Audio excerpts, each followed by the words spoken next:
Hello and good day to everyone listening. Welcome to Band of Bothers, an actual play Pathfinder podcast. I'm your host Stephen, and these are the folks that bother me so.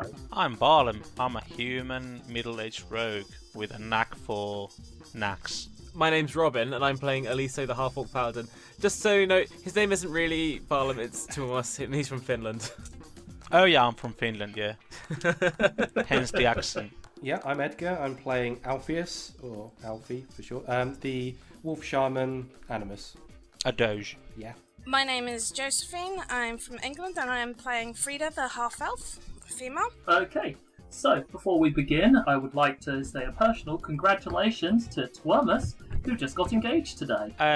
Wait, what? Yes. What? Hello. So, everyone, you give a round of applause. Yeah. Thank you. Congratulations. Well done. Engagged. What? Engagged. Engagged. Anyway, that's sorted. So, without further ado, let's begin. Last time, the group managed to reach the temple district in the city of Bathmont, where they made their way to the ramshackle temple of Grazith. There you met Bastian Hammerfell, the local priest there, a brash man who certainly liked to lift and let everyone know about it. Ah, the one you changed the name to Dylan, you mean? He asked for some help in drumming up some positive PR for the temple, but it seems to have fallen on deaf ears overall. After that, the party went to the Druid's Grove and spoke with Glimmer, the talking dog.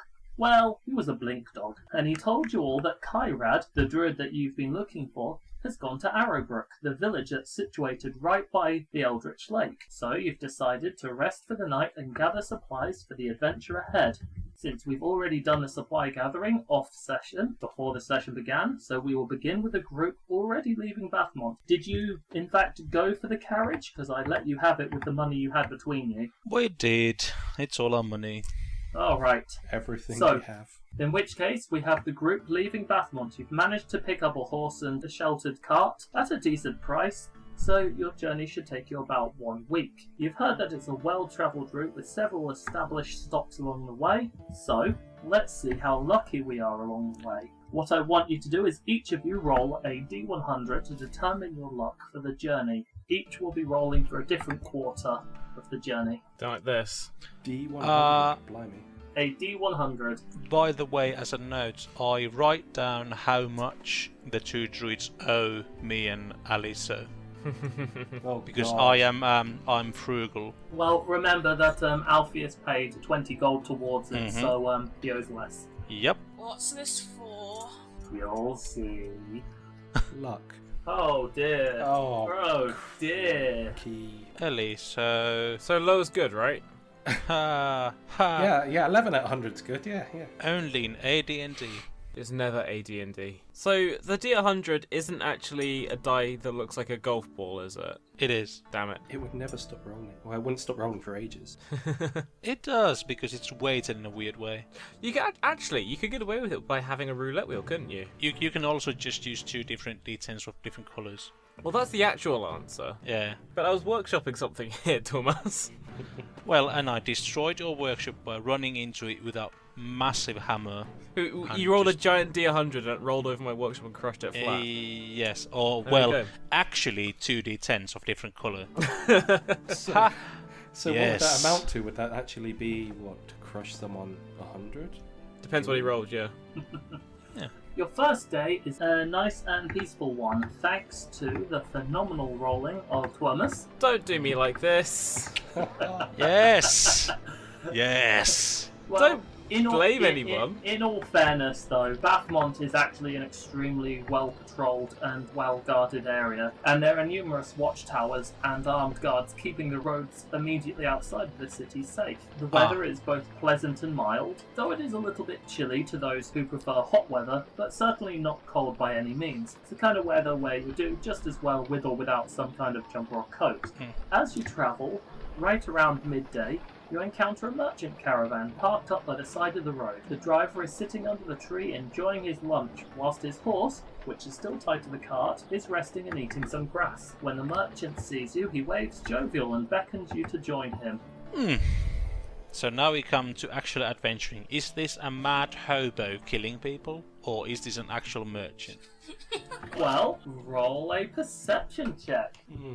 This is sensible. If you're looking for ambushes, particularly. 12. That's what perception's for.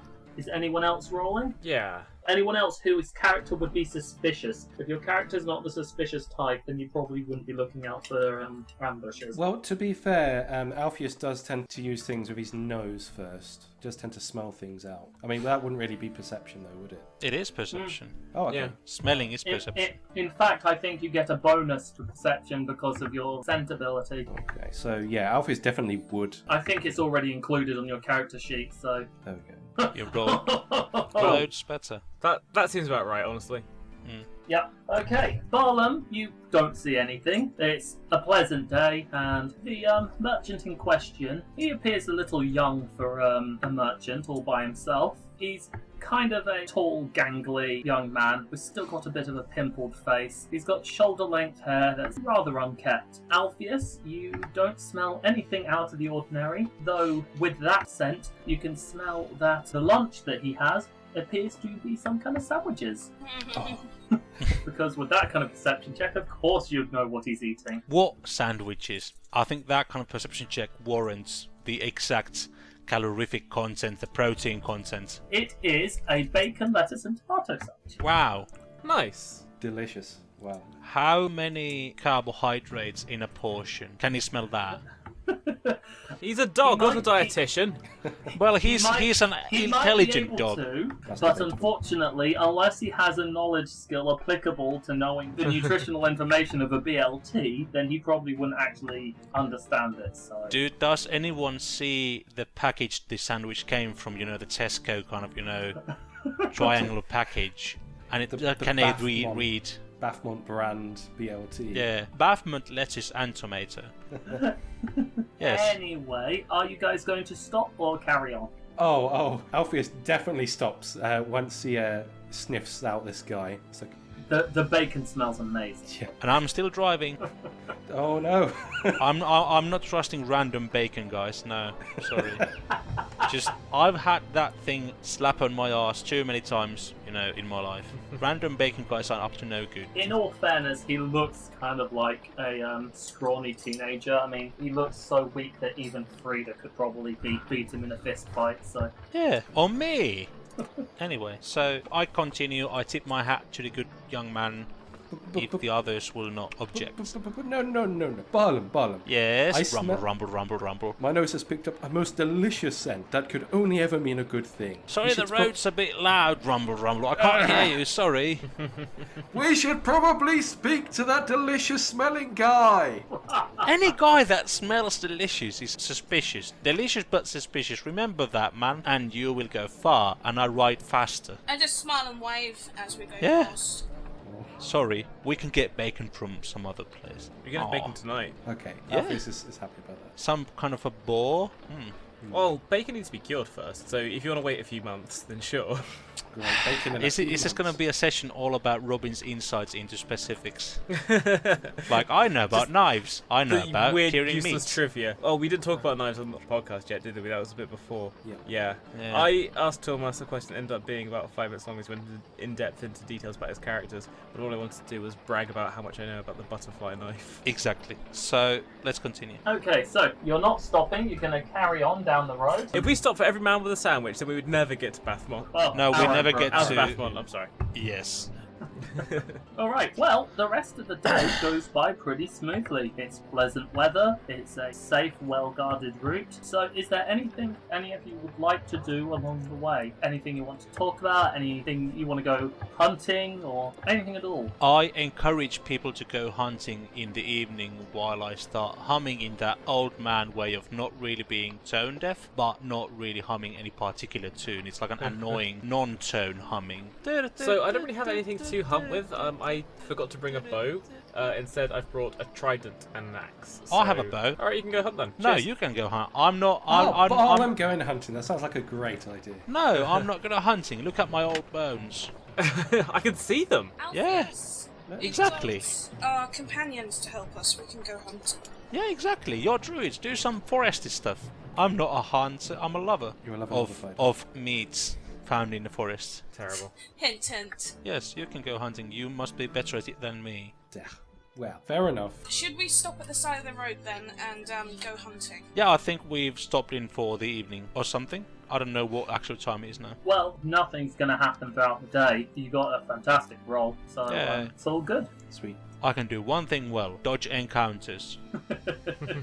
I stay back in the wagon and hum to myself while the others hunt. I'll guard the carriage. I take my lioness and I speak to her. Oh crap! Something just fell down. Oh no. It Sounded sounded like a tree. Sounded like a small bush. Yeah. A load of like DVDs and videos fell on my leg. Well, moving Oh, on. a forest of DVDs. Fuck. Yeah, well, I'm kind of buried now, and stuck in a chair. Oh no. Okay, so while she while she deals with that, who of you are actually hunting? Right, yes.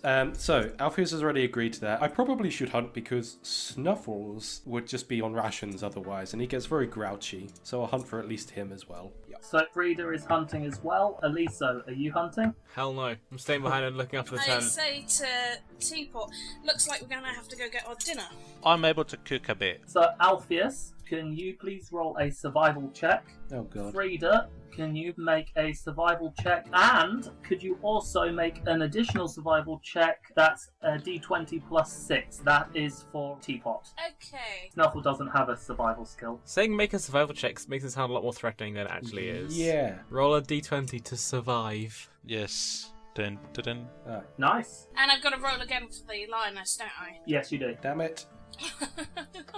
We work well as a Okay. team. With Alpheus's exceptional perception skills, he is able to sniff out and locate any of the animals long before you or Teapot notice them. However, he's not actually able to catch them. When you see him see a rabbit, it just immediately starts chasing it around a field, not actually being able to accomplish anything. On the other hand, Frida and Teapot are phenomenal at catching food. And between you, let's see, you're in open plains, so what kind of wildlife lives on an open plain? Rabbits. Rabbits and deer. Yeah, okay. You got yourself a good adult deer, because Wow. you rolled very well, Joe. Suddenly did. That's That's food for the insane. whole trip. Oh, I know what lives in a field. Rabbits and mice. Like, Yeah. how about something we can actually eat? Yeah, Alpheus spotted all the wildlife, but he didn't really catch any. He's just spent his whole time chasing rabbits. Half the fun. And he's having such a grand old time he forgot he was actually meant to kill them. No, but he accidentally, with his actions, drove the deer to Frida by accident. Well done. Not a stag, it's a doe. You see my lioness dragging it. This will probably take you an hour or so. Are we not going to get a description on, like, the killing the deer? Joe, since you and Teapot are the ones who actually will kill it, you can describe how you and Teapot work together to bring it down. We It's gonna be stalk. amazing. That's fucking brutal. Sorry, mind my language. I let the lioness pounce, rip its neck down, and pin it. Nice. Sounds delicious. Joe's just like, I have a bow, but I'm not going to waste any arrows on this. No, my lioness is certainly better at this than I am. Yeah. Are you the lioness's animal companion? Yeah, exactly. Is she actually running not just your show, but also all of our parties as well? You know, it's the same thing with cats anyway. So, Yeah. like, are you the owner or the owned? Anyway, we now have a deer. And, oh dear, there's a lot of work to be done. So, maybe we should start cutting up and start prepping dinner. Yeah, and I'm gonna give Teapot a good chunk. Yeah, I'm just hanging a deer on a tree and carving it up. Yep. And I prepare a mix of things I find in my pockets for spices. Oh. I point to my stuff, there's spices in there, and I can, Oh, fancy. Wow. Barlam doesn't actually have any skill in proficiency in cooking, but he's lived on a road enough that he's picked up bits and pieces. So it's going to be edible, but it's not going to be gourmet. Okay, I'll cook then, because I think I actually have, like, a skill point in cooking or something. Really? Fancy as heck. Oh, I'm a half-orc, and I think the human half of me isn't exactly Italian either, so don't expect me to be a very good chef. Yeah. No, you don't. Oh, I thought I put like one in there. It doesn't Okay, look so like I'm the best cook then. Okay. Oh dear. Okay. Utilitarian, oh dear, it is. So, I'm assuming that whilst Frida and Alpheus are hunting, Eliso is probably going to be setting up camp, starting up a fire and all that. Is that correct? Gathering some Yes. firewood. Barlam is probably going to do nothing. Mm-hmm. So... No, he will rest. It's something. You can make tea. Tea? I got tea bags. Do we have tea bags or tea leaves? Oh, tea leaves. Tea leaves. Oh yeah, I need to wash my hands first because I shouldn't go rummaging in my pack for everything covered in like animal guts. Doe blood. Oh, you can. Snuffles is very happy, by the way. Yeah, I give him a scratch on the head with my bloody hand. I can make tea, so we can get to eating. Okay, roll a flat d20, Barlam, if you're the one cooking it, because Frida's busy actually carving up the meat. No, but it's profession and it's wisdom based. So where's my wisdom? Where are my? Where are my skills? What are you gonna say? No, but it's weird that this sheet hides a lot of information. Where is my stats? I thought I had like 1 point. You have a +2 on it. Yeah, Yeah. craft skill or something.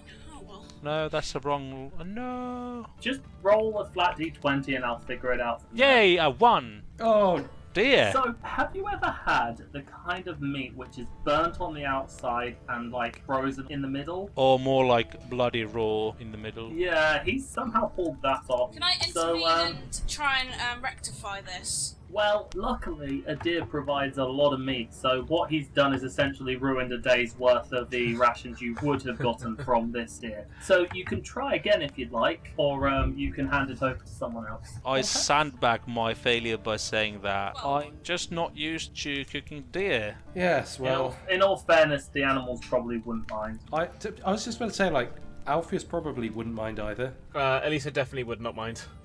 Me neither, really. So everyone. It's good. rare. It's blue. Okay. Yeah. Yeah, it's blue. Like it's beef tartare or something. Just put Venison it under, tartare. under our saddles. Okay, so you're going to just stick with what you've got, or is Frida going to cook up some more? Because I see you've rolled. I don't know. This is getting a bit too in-depth. I know this wasn't supposed to happen. I mean, you Yeah. should currently be dealing with a merchant, so... When the Doge, Alpheus? Alpheus, there's too many Alas here. So when Alpheus said that he wanted the description of the killing, I think that's where it went too deep. Oh, but that was perfect. Anyway, Frida cooks up a bit more meat. Those of you who want to eat the poorly cooked meat can, Yep. in order to save that food from going to waste. I don't know, Barlam's a hustler. I think he'd be able to spin it that he knew exactly what he was doing. Yeah, I know that my clientele in this party is mostly burly meat-eating people, and they like their steaks raw or rawer if possible. That is racial profiling. Just because Is she's it? a half-orc doesn't mean that she eats her meat raw. I only said that she was muscular and burly. Tastes like home. Stop So digging there's- yourself a hole. Anyway, I like it in my so home. your meal goes Nobody well, bothers you. and you've got enough meat that it should last you the rest of the journey, so you're fine there. Now, when nighttime rolls around and you guys settle down to sleep, is anyone keeping watch? And if so, what is the watch schedule? I think we take 2 hours of watch each. Yeah, well, our animals can watch as well, you know. Yeah, but it's more prudent to have someone intelligent to piece things together if there's like a weird planned ambush or something. My lioness would wake us if there was a problem. Okay, I'll sleep and not guard then. Thank you. and I go to bed. You're gonna guard, it'll all take turns. No, but if the lioness is a capable guard, she'll take my turn gladly. And I turn my haunch to the other side, put my cover on top of me, and snore. Because I'm an old man. Come on. Teapot, would you like to wake whatchamacallit up?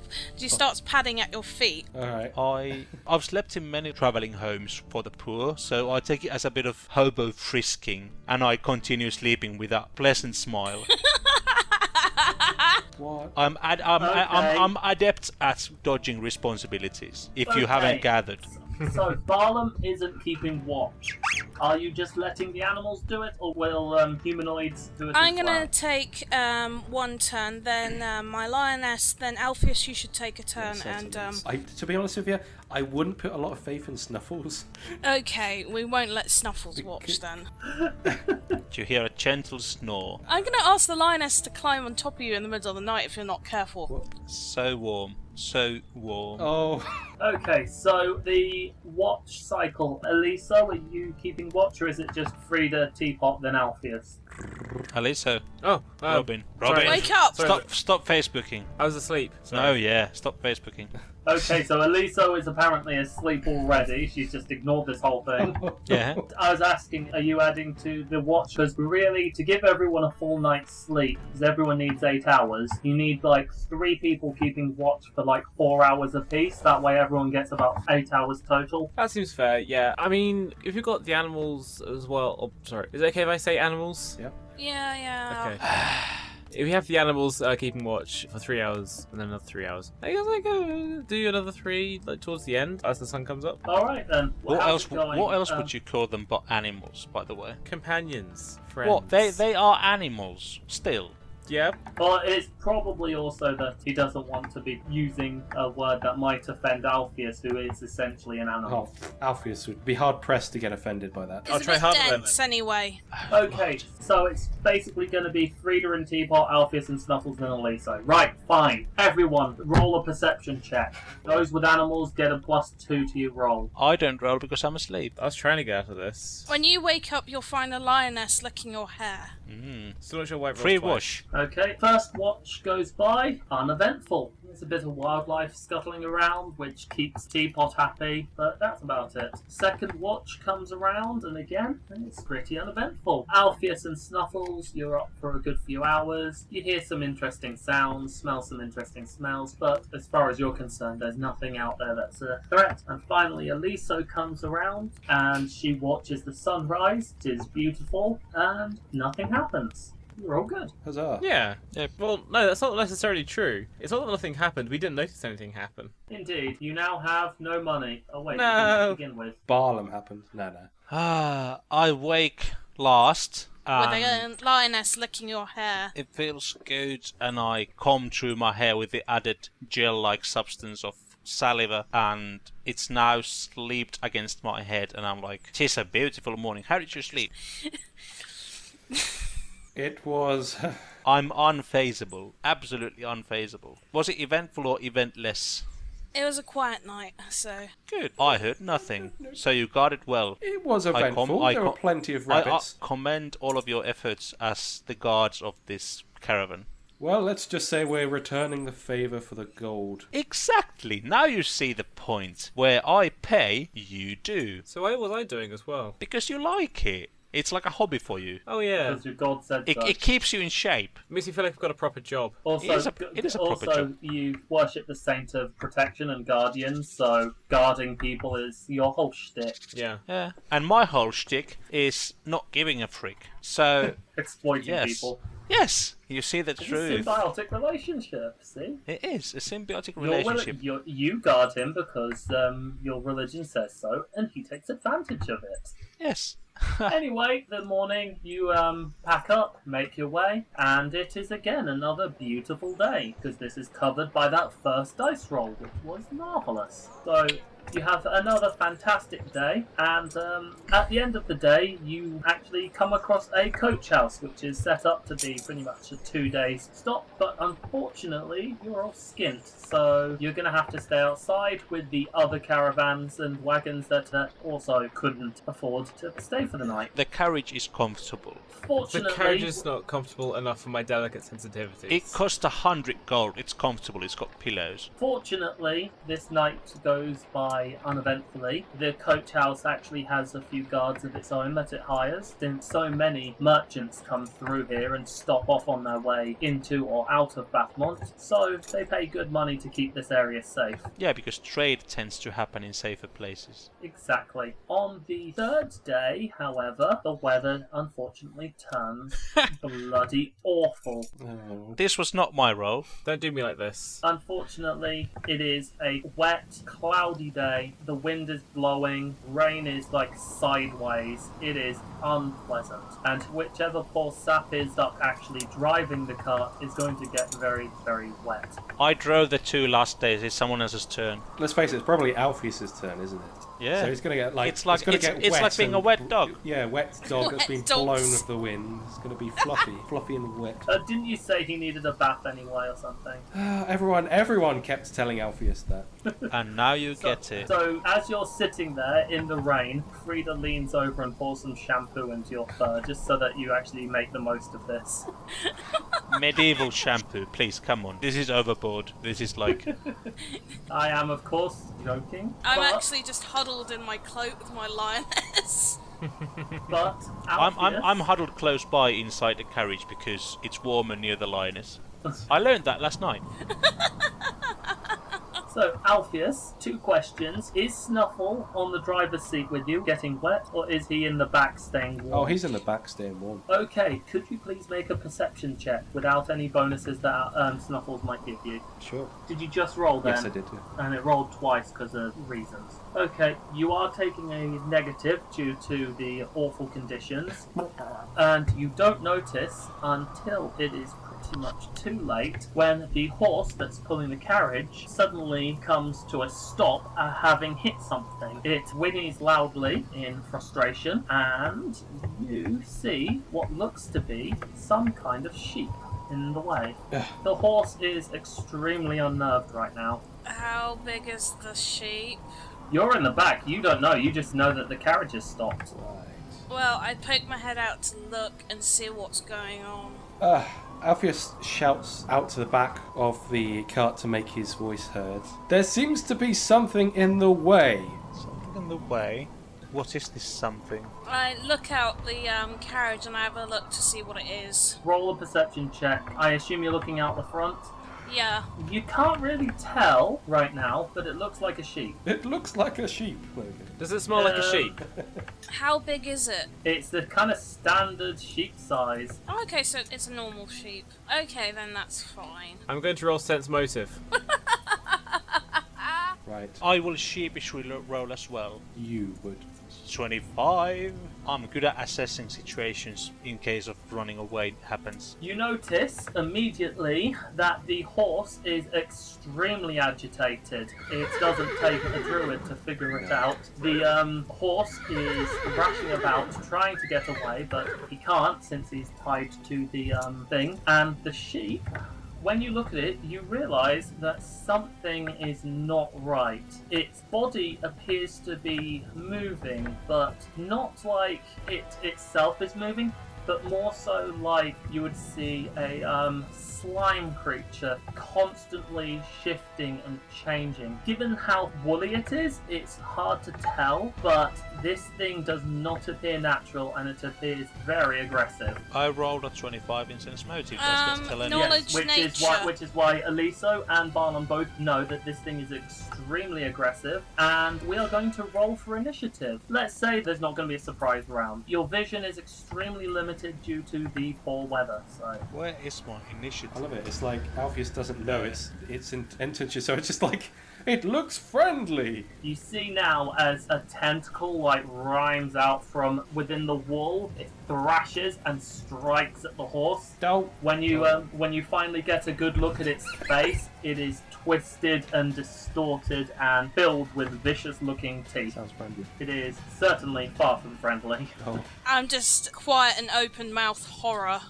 What dice do I roll for initiative? On the sheet below the saves and the thing, there's an initiative dice roll thing. For some reason, it showed fractions on mine. I don't know It why. does that in case you have 2 people who have the same roll. Okay. So if 2 people had an 8 and one has like 8.01 and the other has like 8.03, the 03 goes first. Okay. So what do I roll? Roll the d20. Okay. Oops. You have a pretty good dex, if I recall correctly. Yep. Okay, so the combat begins, and Barlam starts first. You know that the sheep is extremely hostile, and there is something wrong with it.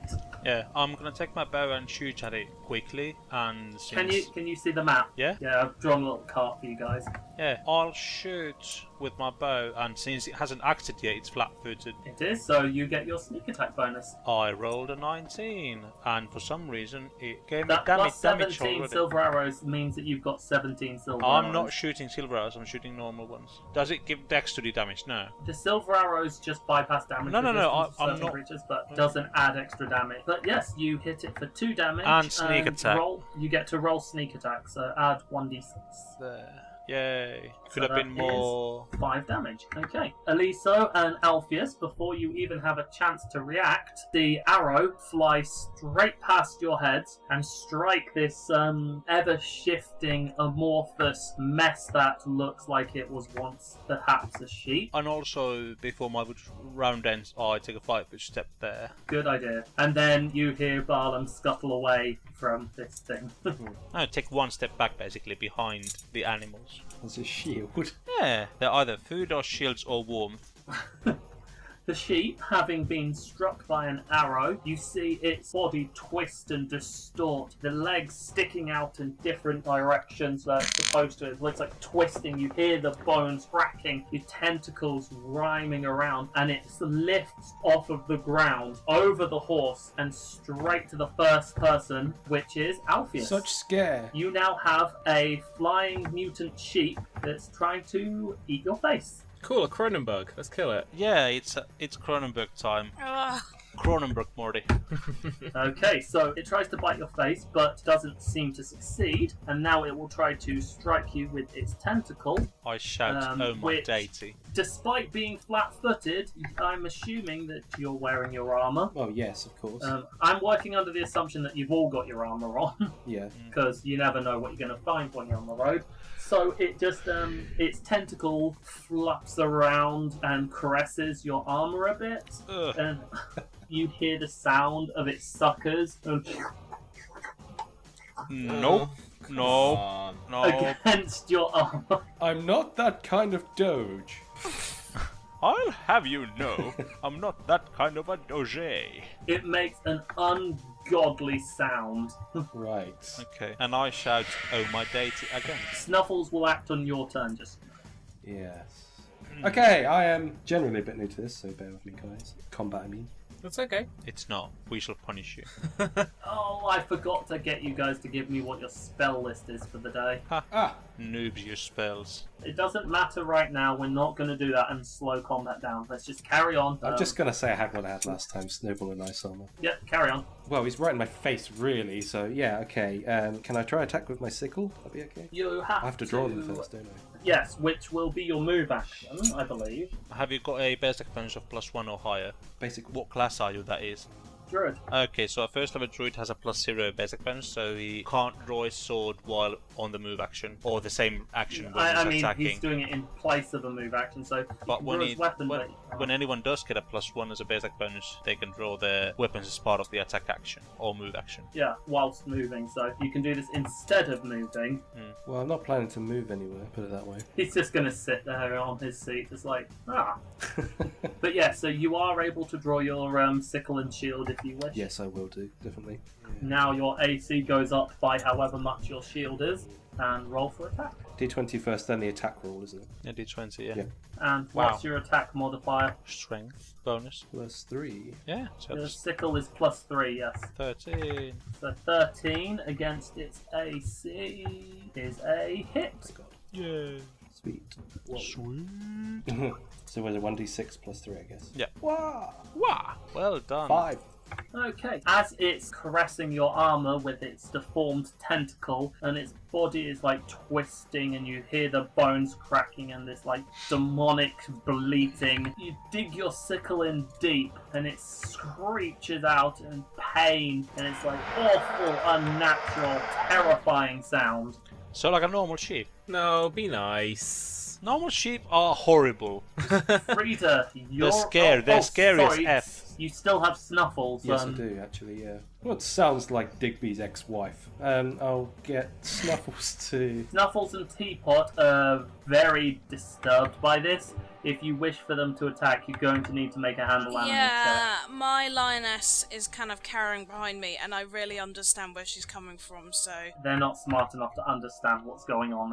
This is wrong. Yeah, I can understand why my lioness is currently scooched up to my leg. Well, it's actually up by Balam right now, according to the map. Oh, okay, so it's currently scooched up to Balam's leg. Yes. Are you going to try and get Snuffles to join you? Yes, I am. I'm going to try and get Snuffles to stealthily join me. Make the handle animal check first to see if you can have him overcome his fear of this unnatural abomination. Yeah, sure.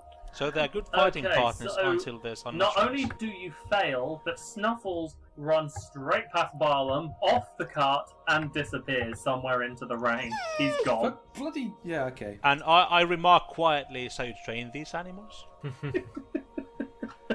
I'm not going to make her go off He is whimpering. He does not want any of this. Frida, you're up. Sorry, I don't blame her, and I'm not going to force her to risk her life for that monstrosity. What in the seven hells is that? Whatever it is, it's bleeding quite profusely now, thanks It's to a sheep. the arrow and... It's not a sheep. This is my only encounter with a sheep in this world. They might all as well be this. If this isn't a sheep, then what is it? Yeah, exactly. I Someone have trying to no come onto idea, Alpheus. but it is an abomination against nature. Until we've got a bit more information, we're calling it a sheep. Yeah. I call it an abomination. Well, you would. Bloody druids. Yeah.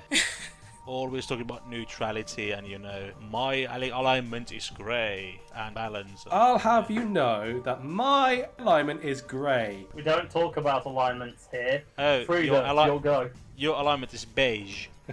Doge. Much Toad alignment. beige. I've got... So how many level 1 spells? About 250. Some. Okay, so 2 would be You should Cure have, Light like, Wounds, and the second one would probably be like Ice Armor.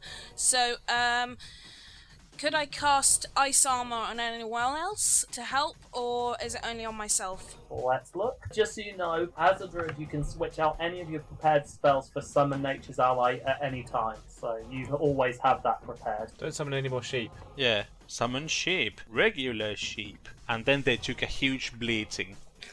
Yes. Now I know what Oh, they god are. damn it. Robin. Oh, Yeah, that was so- terrible. Those monsters. Funny. Those monsters. So yeah, Frida, you can cast it on other people. Okay, Robin. who's standing next to me? I can't see I'm the map for listening. some strange reason. It's like not showing up. I think we have a name for those sheep. They are Bleathings.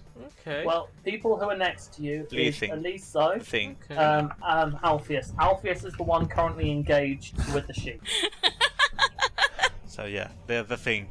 I slap Very good. Alessio's shoulder and Ice Armor. Thanks. Nice armor. More like. Iced armor. Yes, around your armor, you gain an extra layer of ice. This breastplate of ice just kind of forms around you, giving you additional protection. Oh. And Thank feeling you. cold and crispy all the time. I'm always feeling crispy. Yeah. If you had like a pocket in your armor, you could put like a can of drink in there. Oh crud! I forgot to. How many times can I cast first level spells? Like twice, that's it. Anyway, so are you moving anywhere? You cast ice armor. And no, I'm not moving anywhere. I'm just holding my staff in front of me. Okay, Eliso. Hello. Kill it. The bleating. So, let me just check where I am in the carriage right now. So, I'm by the front, aren't I? Yep. Yes, you are directly behind Alpheus. The area that Alpheus is the driving area. You can sit next to him, so you can move yourself there, or, well, stand on it in this case. Sure. You could move there quite comfortably, or you could jump out to the side. If you want to get out anywhere else, you have to go round the back. What I'm really thinking is that right now it's going to be quite difficult to get my trident out because it's an enclosed area.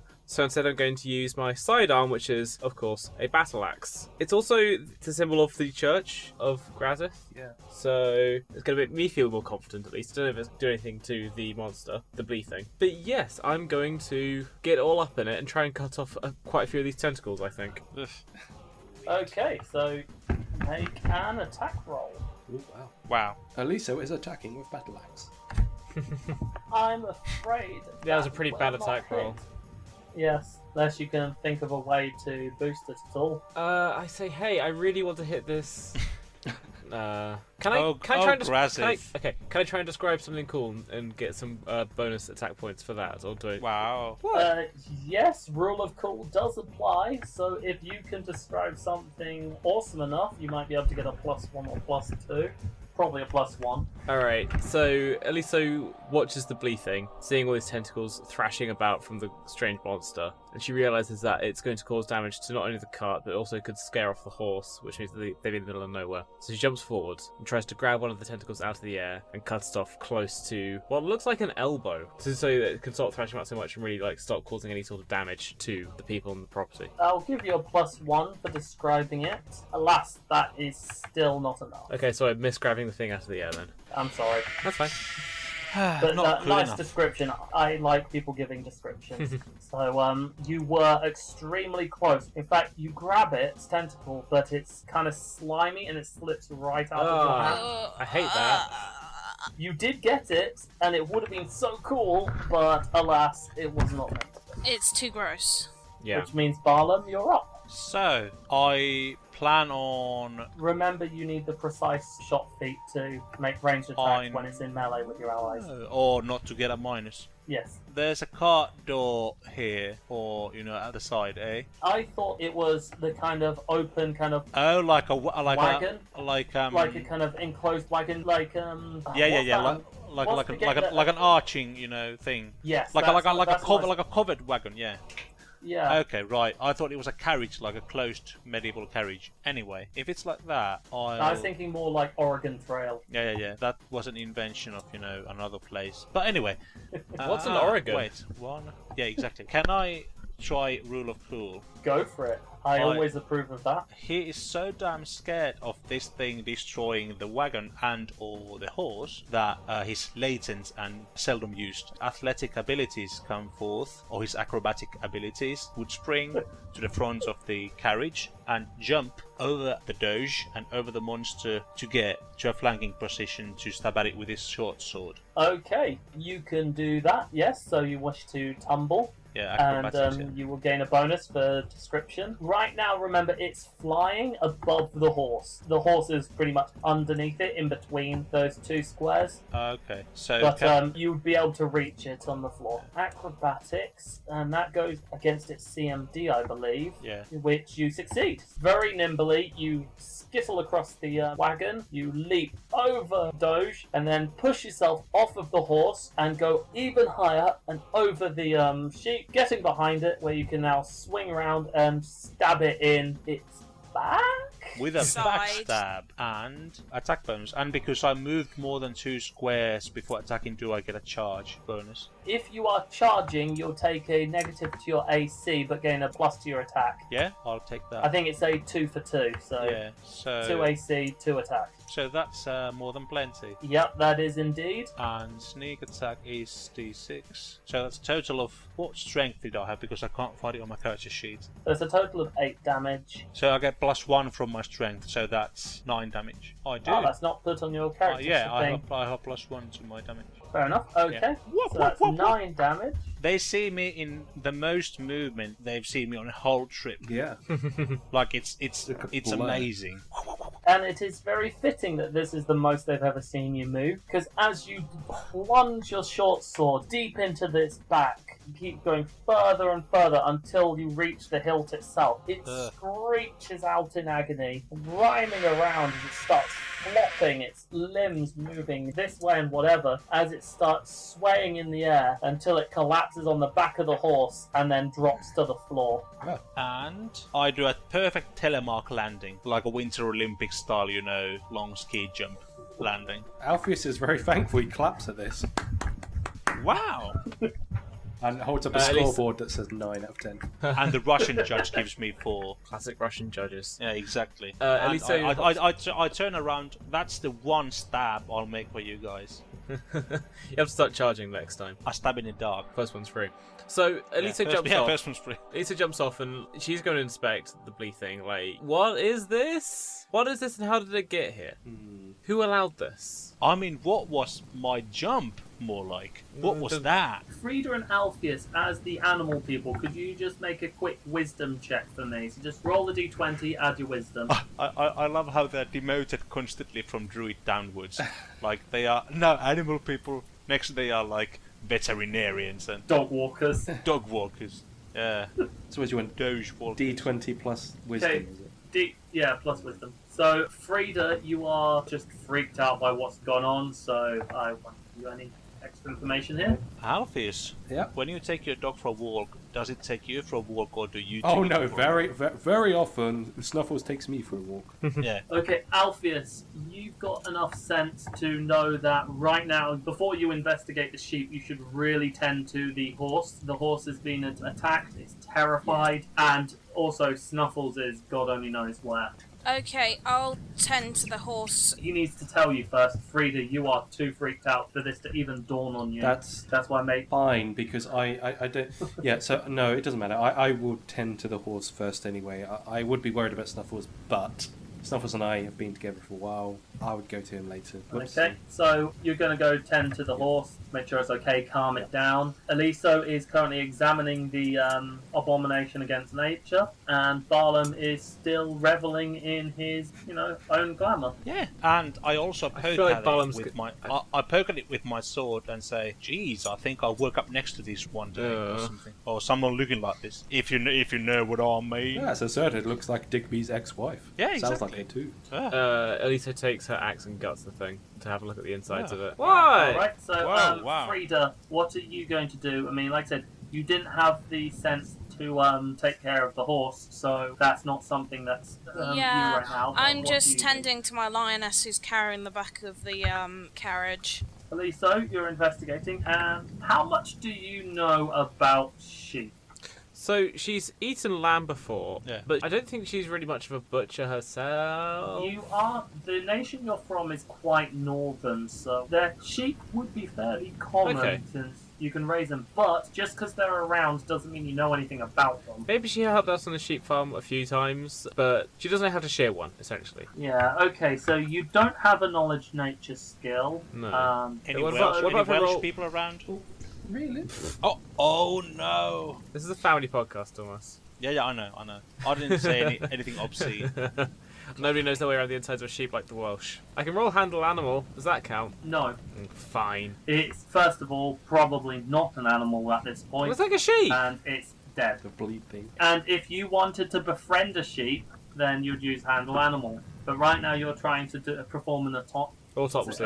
yes, an autopsy. So, since I can't see any applicable skills on your sheet, just roll a d20 and let's add your wisdom modifier. Thank you. What is my wisdom right now? It is 12. That's acceptable. Well, if it was int, it would have been... Unacceptable. Oh, wow. Speaking of unacceptable rolls. You don't know anything about sheep, nor do you really know anything about corpses, besides how to make them. And this sure is a corpse. Okay, so I wasn't expecting to find much. Is there anything, like, particularly out of the ordinary in here? For example, like, a glowing emerald orb? Those No. usually aren't inside sheep. Okay. No, there's nothing that you can see that looks artificial in any way. Does it have like a weird umbrella logo on its side or something? You look on the underside of its hoof and, oh my god! They're diversifying. Yeah, that explains it. Or does it read "Bred in Silent Hill"? Tuomas, the monsters in Silent Hill are representations and manifestations of your own subconscious guilt and desires, and so And that's obviously where I came from. there wouldn't be a sheep farm in Silent Hill because I don't think that there's anything that Elisa has repressed about it. But sheep are scary. You can't tell anything, I'm afraid, with your autopsy. Alpheus and Frida, can you both make a handle animal check just to take care of what To you're be doing honest- since you're doing animals? Yeah, I thought this was coming anyway. Yeah, you're able to calm it down. Now that Well, the threat's D20. gone... Oh, also, Ed, if you have the heal skill, roll that as well. You're not really able to do much to help the horse. Because in terms of its injuries. He's a dog and he has to heal. It will recover in time, naturally. You Or feel. become a monster with tentacles. Oh, okay. Time it will could tell. be infected. Tentacle who horse knows? sounds alright. We'll deal with it. No, it does not. Anyway, Frida, if you could also roll your handle animal. Was it D20 or? Yeah, D20. Okay, with that, not only have you calmed Teapot down to the point that she'll follow you, but you somehow managed to lure Snuffles over as well, so he's back. The magic of a 20. Is Snuffles an Arctic fox? No, Snuffles is a direwolf. Okay, He's just like like a an little Arctic cuddly Arctic wolf. Whilst they're doing that, Barlam, what will you do at this point? I'll clean my sword, I'll fetch my arrows and clean them, and fill a pipe, and rest. You'd probably want to do that in the wagon, it is still chucked. Yeah. I'll hang my clothes to dry a bit and put a blanket around my old shoulders and be like, they didn't actually appreciate my athletic skills first. Oh, yeah, rumble. Actually, Alpheus made it very clear that he was very impressed. Ah, well, Alpheus did, but they didn't. Barlam's old. He doesn't notice anymore. He just wants to grumble. Yeah, and I just say thank you for protecting us. No worries, but now you can see my proficiency in protecting everyone in my cadre. He was expecting people to be in total awe, like, oh my god. Well, if Barlam's so an old cool, I wish unathletic I looking was him. guy suddenly does like a back and front and backflip and salmon roll in the air and kills the monster, I think that warrants a bit of ooh and ah. Basically a jacked shot. Yeah. They asked Yeah, for exactly. applause. It looked like I actually had like one of those trampolines they use in the Olympics. Barlam's senpai is so cool. I hope he notices. Yeah, I pine away in the carriage. Frida and Alpheus, you're done doing Well, whatever it is you're doing. hang so- on. I'm not so sure. Like, I think Alpheus would probably go over to that sheep anyway, or Bleathing. Yeah. Frida, are you joining them? I'm just cuddled up to my lioness because she's freaked out, but I bring her out with me. Okay. Welcome back, Snuffles. Snuffles just whimpers and licks your hand. I look at Snuffles and judge him. Now that we have everyone here, you guys can make either knowledge nature, knowledge arcana, or knowledge planes. Knowledge. If you have any Yep, of knowledge those. nature just did. I know nothing of flying machines. Knowledge, nature. Terrible. Actually, Yes. at least so you might have planes. It's don't the you? Oh, you have, like, oldest nobilities, really. D&D joke. Knowledge planes, like aircraft. Nah. Knowledge. Hey, look, the Yeah. White Brothers. Boo. Knowledge dirigible. Yeah. We have fun here. By the time you two reach the abomination against nature, Eliso has been gutting it good and proper. You can't even tell at this point that it was an abomination. It's just being turned inside out at this point. You can tell that this thing, for all intents and purposes, was a sheep. You can't tell why it was Mutated. so mutated, but Alpheus is completely certain that this thing was once upon a time a normal sheep. Or at least its internal biology appears to be identical, minus the tentacles. Now we have to do the whole, what was the liquid they used in the thing, you know, for the blood test? Okay, who's was gonna it go like first? Fire or something. It's Yeah. that's Wait. actually a very apt description. It was a lot like That wasn't the, they just heated up a thing and then put it in the blood, and then if it wanted to avoid the really hot wire, then that's what they did. Yeah. Oh yeah, It's a lot- the hotness, yeah. Yeah, it's a lot simpler than what you're proposing. Yeah, if it starts boiling and reacting, it was the thing. Yeah, That let's seems, do that. That seems so good. Let's do that. It is a Yeah. really good movie. Check the horse as well. Yeah, the horse too. with Ed's earlier heal check, you can't tell if it is in any way infected. Ugh. Though I'll let you tell with your nature check that it appears to be a horse. Wow. So over there That's we have exactly a what they horse. want you to think. Yeah, wow. Stop Can horsing I us roll a heal check on the horse to see if I can help any? and stop Okay. horsing around. What do I roll? In D&D, you generally don't roll anything but a D20 unless you roll damage. There's D20 plus 7, so I'm going to have to see how does the heal skill work when it comes to trying to see if a creature has recently been infected. Diagnosis. What was the DC? Because the thing is, there's a specific spell that both the druids have that they could just use, but I'm just saying, treat Heal. disease. This assuming even is diseased. How about I'll just go on limb as a fellow DM and say DC 15 heal check? She got like 24, Yeah. so Identify disease is a level 1 spell. Yeah. exactly. From What you can tell at this point in time, the horse is completely fine. It took a bit of actual physical damage, but it doesn't appear to be diseased. With that heal check, I'll let you also treat its injury, just kind of like put some bandage or whatever you do to an animal to stop it getting infected. A poultice and bandage. You've turned this inside out and you can't find any... Yeah, just shove it to the side of the glowing road. gems. Burn it! Burn it, yeah.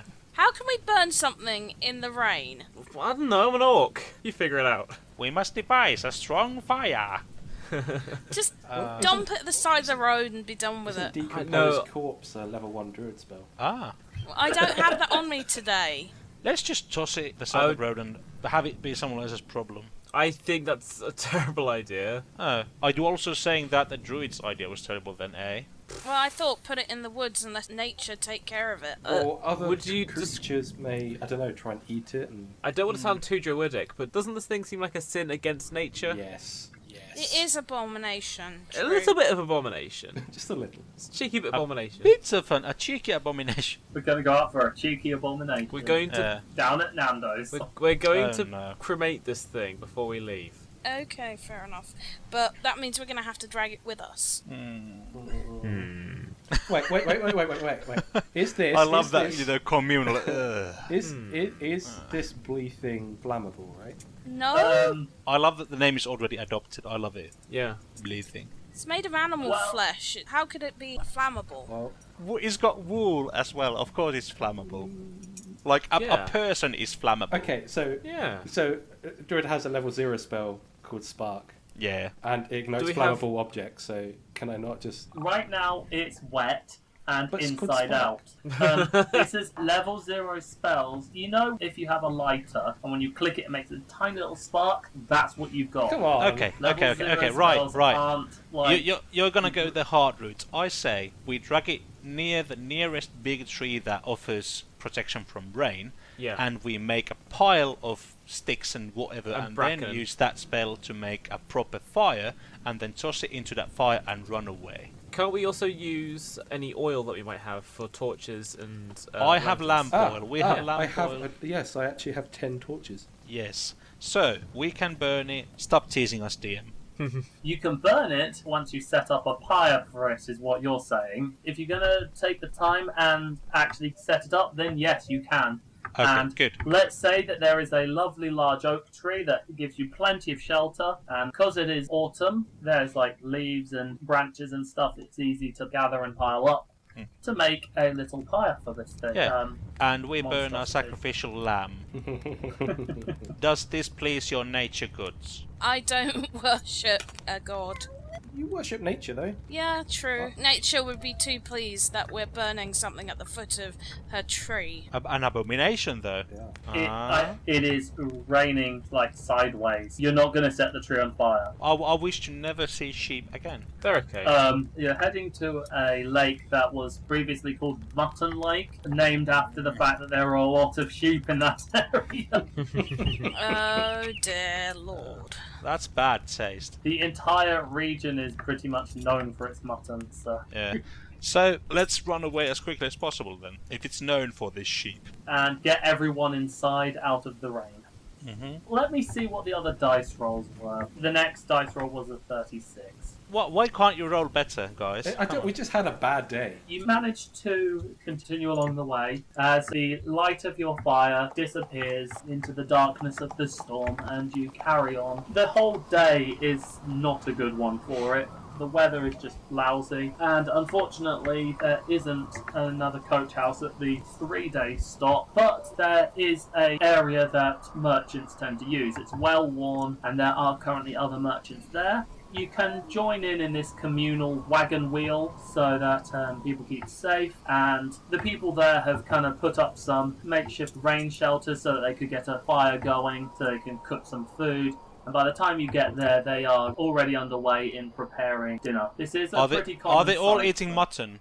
Most I of don't them think seem I to feel have like food that they've mutton. brought with them. We brought venison. Don't worry about it. Assuming that after what you've been through, you're even feeling like eating.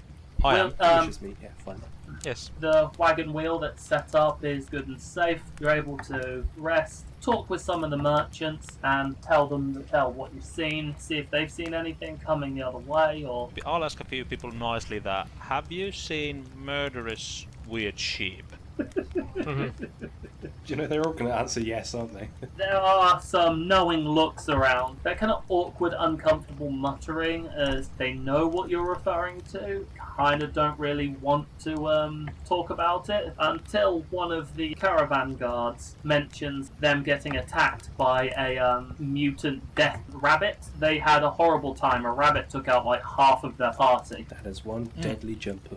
A rabbit? Yeah. Is that the killer? Yeah, he describes it as having huge, sharp teeth and it can jump a great distance. Yeah, that sounds horrible. And it ripped the throat out of several of the caravan guards. Oh, Lord. Oh, dear. That sounds dreadful. Very Ponty Mython. Yes, they tell you that the closer you get to the Mutton Lake, or the Eldritch Lake, as everyone refers to it now, the more likely you are to encounter things like this. Oh, now I know why they call it Eldritch Lake. Sounds like such a friendly place, it'll be fun. Eldritch Lake. Yeah, friendly. They do advise you avoid it at all costs. Do I need to pull up the Very dictionary definition of Eldritch? Super friendly. It's the opposite, the polar opposites. It kind of sounds It's- a bit like Elder, maybe. Elderly people, friendly. Yeah. I'm elderly. Am I friendly? No, I mean yes. Yeah. Absolutely not. There's your answer. Do not trust elders or eldritch. The elders of Anyway. Eldritch Lake. Yeah, that sounds horrible. That sounds wicked horrible. I just wish I could send a message back home. Wait for cell phones. Yeah, I'm afraid Animal Messenger is a level 2 spell. Yeah, useless. Useless. So, So, sheep, eh? I got the blame for it, for rolling badly. I don't need to be treated like this. Yeah, and the other one shall get the blame as another encounter is surely to happen. And I got the only good one, so I don't know why you guys aren't pulling your weight. The way I see it, there's mutton to worry about. Haha! Mutton to worry about. Very good. Shut up. Let's get to that eldritch, not evil at all lake. Fortunately, the rain stopped overnight, so today should be a little more pleasant than it has been. It is still overcast, but from what you can tell, if it's going to rain, it'll be light showers at most. So, who's going to be driving the wagon today? Me. Okay, it's Barlam. Okay, Certainly not Alpheus. because it's a 2-seater, is anyone going to be riding up front with him? What about the Doge? I could take Alpheus with me. Dogs like to sit in the front. Have you got a boat, Alpheus? No, but actually, You Frida can does. use you Huh? can use mine because if we see a rabbit or something, you know what to do. Alpheus, I don't actually think you can use bows. Yeah, I'll just I don't shoot think myself. you're proficient with them. What? Can't he? Frida has it because she's part elf. Okay, let's put Frida up front. I can't aim yet. Oh man. Okay. Don't trust me Halford, with a bow, I might shoot you in the face. Aliso, get to the front Fine. Oh, I because thought we were love gonna- each other so much. Besties. I thought we were going to have just a girl's day out riding in the back of the wagon with the animals. Yeah, you can play patty cakes. You can play cards. We can do each other's hair. Yeah, do braid nails, their it would hair, be yeah. Lovely. I'm gonna do the knife trick from Aliens and like stab around my fingers really, really fast. Yeah. And you stab at your fingers really fast. Well, I'm an orc, so I can take it. Oh yeah, true. Wait, you stab Anyway. with what? With your battle axe? Well, yeah, it's the thing. Like, I have to use an axe because I don't have a dagger on me. Yeah. That's fine. So, we're going to start travelling northwards towards the lake. The people up front, that's Elisa and Barnum, could you please both roll me a perception check? Fine. Perception. Oh, nice. As you travel northwards, you start to notice that the merchants were indeed right. The land itself is showing signs of corruption. The ground is dark and discoloured with unnatural purples and reds. You see that as you get closer to the lake, the crops haven't been harvested, but they too have been touched by the corruption. Some are simply discoloured, but others are physically deformed, growing extra appendages and even moving as if they were conscious. Something stands out amongst all this, however. Along the road, you see a grand oak tree that stands alone by the edge of the field of corrupted crops. There is a faint glow of magical energy surrounding it, as it's the only natural thing left untouched. The road you're taking will bring you fairly close to this tree. I'm betting it's like a living tree or something, like a tree ant. I've heard stories about those. Is that a druid? It's more like a druid that's gone too far. I do look over my shoulder a bit, like, hey, there's a weird non-corrupted tree near the near the patch corrupted things. Might be a man-eater tree or something. I peek out the wagon and just see what's going on. Okay, roll me a perception check. Lame. Well, that's your perception check, but give me a knowledge nature as well whilst you're at it. Oh, that's not too bad. You see the oak tree. The leaves have gone like the yellows and reds because it's autumn, but from what you can tell, everything around you is completely unnatural, corrupted by the eldritch taint. But this isn't. It doesn't look like it's any kind of sentient living tree, like a tree ant or an awakened tree or anything. If anything, this is probably the work of nature magic, so either a druid's behind it or the Fae. What's going on? It's just that everything else looks kind of weird except that tree, and I remember my master knew magic about turning into trees, so it looks like a tree and everything else doesn't. Well, do you suppose we should investigate then? Yeah, we probably should, just to see what's going on. Is this absolutely necessary to check on it? We could burn it. It I'm could just be joking. necessary. No, don't. Just burn it. Just joking. You guys, it is right close to the road you're travelling on, so you will be getting very close to it. We should investigate, because it could be, Kyrad. You go check, I'll tend to the wagon. Right. Druids sometimes like to dress up as trees. Typical. They're a bit weird like that. They also like to speak to trees, so let's go.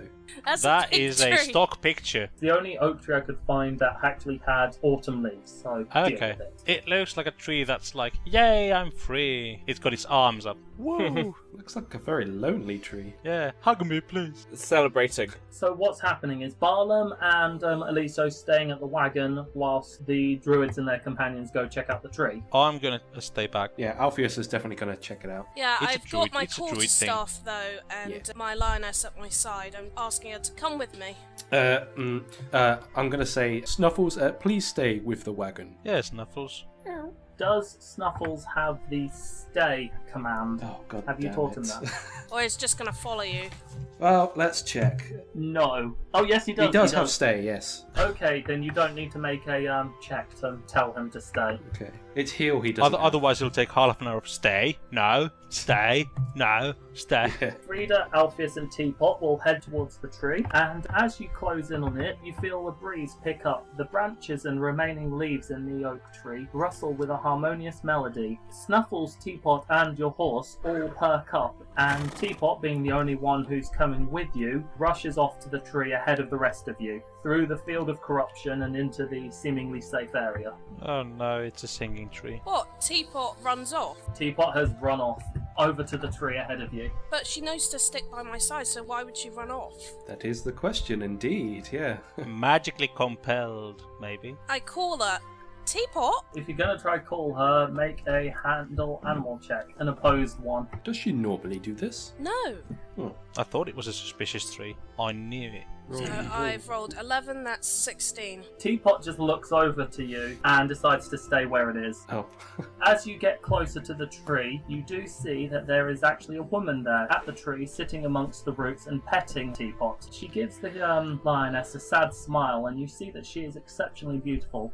Her skin is soft oak brown, and her hair is long and luxurious, coloured in a range of reds, oranges, and yellows, resembling the autumn leaves of the tree above. She is completely naked, except for some decorative features of some leaves and branches that she's wearing. And strategic strands of hair. Yeah. Because it's PG-13. Alpheus is going to sniff the air a bit and smell because he's very suspicious of this. I take it that's a perception check, is that? You can make another knowledge nature check if you'd like. Yes, I think I First will. time was to identify the tree, now to identify what this woman is. Eliso's Can keeping I, her distance because she realises that she's carrying a hand axe around her neck, so that's probably not. Can I roll another one now I'm near the tree? Yeah, you can roll a knowledge nature as well. Yeah, So, minus 11. Steve, even though I didn't come with them, I'm still staring at what they're doing, and I presume I can see what they're doing if I'm following. Yes, your perception check still stands. You can Yeah. see the naked woman. Can I see the not dryad? You can see the quote-unquote dryad. So when I see that naked woman there, I can make assumption based on stories I've heard everywhere, even if I'm not a druid, and I just shout, "Run, you fools!" I call my lioness again. Okay, Joe, your knowledge nature was too low.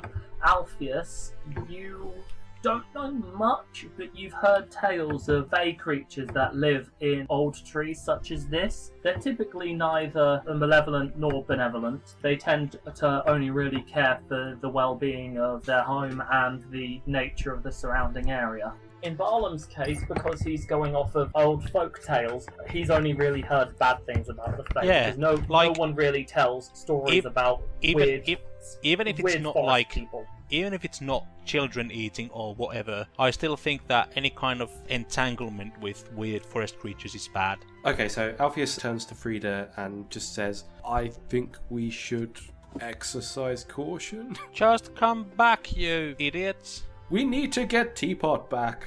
They're not known for being violent to animals. That's a good sign, at least. It's how cool. far away from them are we now? Because we have How stopped. far do you want to be? I would have wanted to put at least 10 foot between me and it. Only 10 foot. Wow, you got close. It's very close. The DM's playing with you. Be careful. Oh, only 10 foot. Oh, you triggered the trap. That's stabbing range, that is. Oh, Yeah, yeah. see, here I was thinking we're just on, outside Okay, of the 20 road. foot then. Just talking to Alpheus, it's just, this thing doesn't feel evil, but I am also quite cautious. Just If only curious. one of you had detect evil. I could detect the evil, but also I'm back on the cart, so... Yeah. I'm just telling Eliso that. Just trust me. I've heard things. And I'm older than you all. I would go with him, honestly. Yeah, so Frida, when you get within 20 foot, the woman vanishes. He appears to melt into the tree itself, and Teapot's just kind of lying there amongst the roots, just very comfortable. I just call the lioness back. Teapot, come here. Problem solved. Okay, Oh, it's like trying Is to it herd is it cats. is it like an annoying stubborn cat? yes. Like it just stays there licking its paw, and it's like, nah, I'm fine here. Teapot just kind of stretches and yawns. She's quite comfortable where she is. Ah, cats. Do you want to try call her, see if she comes to you? I don't think it's going to help. I don't think it's going to help somehow. I give him a piece of jerky. How about you try with this? I don't know. I'm kind of afraid to go. I'm shouting. Weren't you supposed to be good with animals? Come on, muster. Mustard. Sometimes you just have off days, you know? Yeah. Okay, Alpheus, we're gonna have to go to the tree because Teapot isn't coming. Are you willing to sacrifice it all for one lion? I just give you a bit of a dirty look. What? You can buy lions. It's harder to buy druids. I'm sorry, but I'm not abandoning Okay. my lioness. It seems fine there. And you know about cats? If they want to come to you, they'll just return to you if they want to. I go up to Teapot and basically just say, "Why do you want to stay here?" And just pet her on the head. I've stayed back for a bit. That's a smart dog. I throw Alpheus a treat from my pocket. Alpheus jumps up That's and grabs it in midair. That's a good dog. That's a smart dog. Don't go into danger. Thank you, Master. I'm conditioning the animals in the party to Yeah, be I just go smart. up to Teapot and I stroke her head. Teapot is very receptive of your attention, and like a cat who's just being stubborn, she's just kind of sitting there. And I'm just begging her, please, let's go. I give her a back scratch, and it's just like, come on. This is one of the hardest encounters in D&D ever. Gets a cat to move. I feel my actual player neck hair standing up at this whole scenario. Like, come on, cat. I get a piece of jerky out my pocket and say, please. You might have to get a zebra carcass. Frida, this tree does not appear to be what it seems. Perhaps my initial thought about setting it on fire would not be such a bad idea. Yeah, do cats like fire? Oh, why did you say that? I said, Okay. no. It doesn't seem natural. Well, it's a lot more natural than everything else here. Ed, could you please roll me a reflex check? Oh, Oh, wonderful. nice. You set fire near the tree. Bad dog. Oh, no. What kind of druid are you?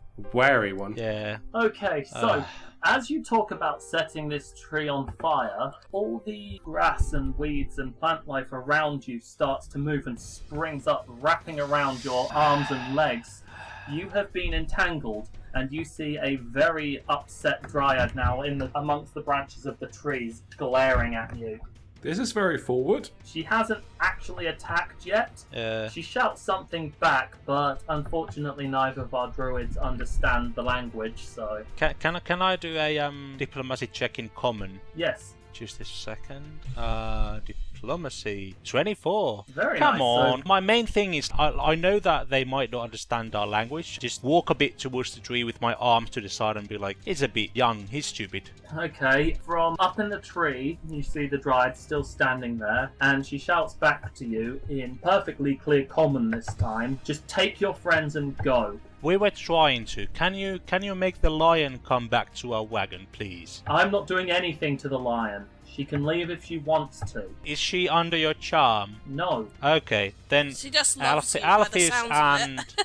Frida, please take the lion away and let's get away. If my lioness thinks there's nothing wrong with this person, then we should speak to her to what's going on in this area to help. We already failed when we talked about fire, so let's go before anyone else gets entangled. I'm just worried about this So- land. If you want to talk to her, you're welcome to. You're right there by the roots of the tree. I say, I apologised for my friend. I was curious because I can see this beautiful tree amongst all this corruption and I'm just worried. What is going on here? At the same time, I'm taking Alpheus away by his ear. You Out scamp. of the entangled. Since you're pulling him away from the tree, she's not going to fight it. So he's still wrapped, but it separates from the ground, Yeah. so you can pull him away. Come on, you rascal. There's all this corruption around and I'm worried. Do you know anything about what's going on? She looks down at you. You're showing you're not hostile and you're trying to engage with her, so she's not going to move from where she is, but she's not making any aggressive actions either. She looks down at you and says, I don't know what the cause of this corruption is.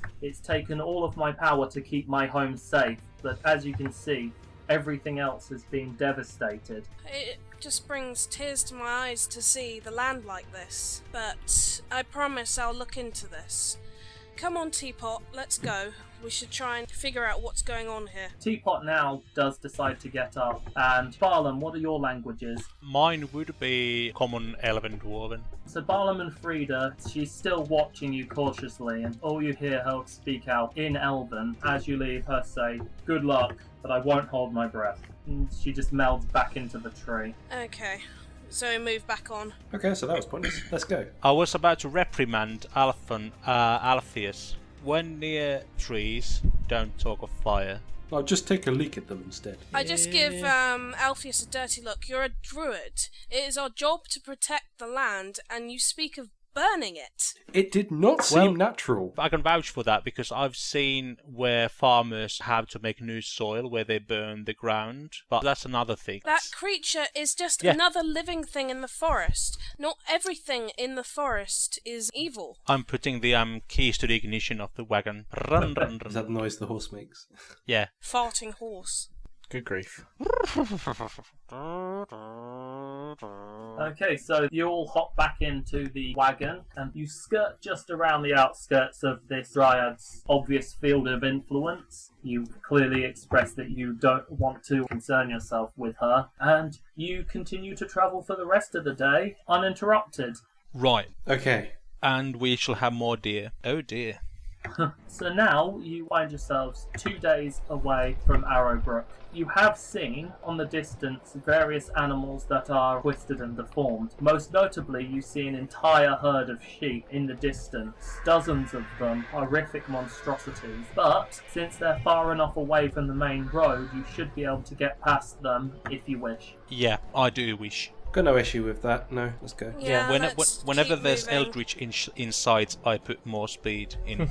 Yeah. Alright, so you're intentionally trying to avoid them. So in fact, roll me a flat d20. Let's see how well you do at that. Is it me? Yes, you're the one driving. Yay. A 10. Mediocre. Thanks largely down to Barlam's cautious nature, you are able to get past many would-be encounters. If something closes in on you, he causes the horse to gallop away. If something looks like it might notice you, he stops and waits for it to carry on its way, and you manage to get through another day uninterrupted.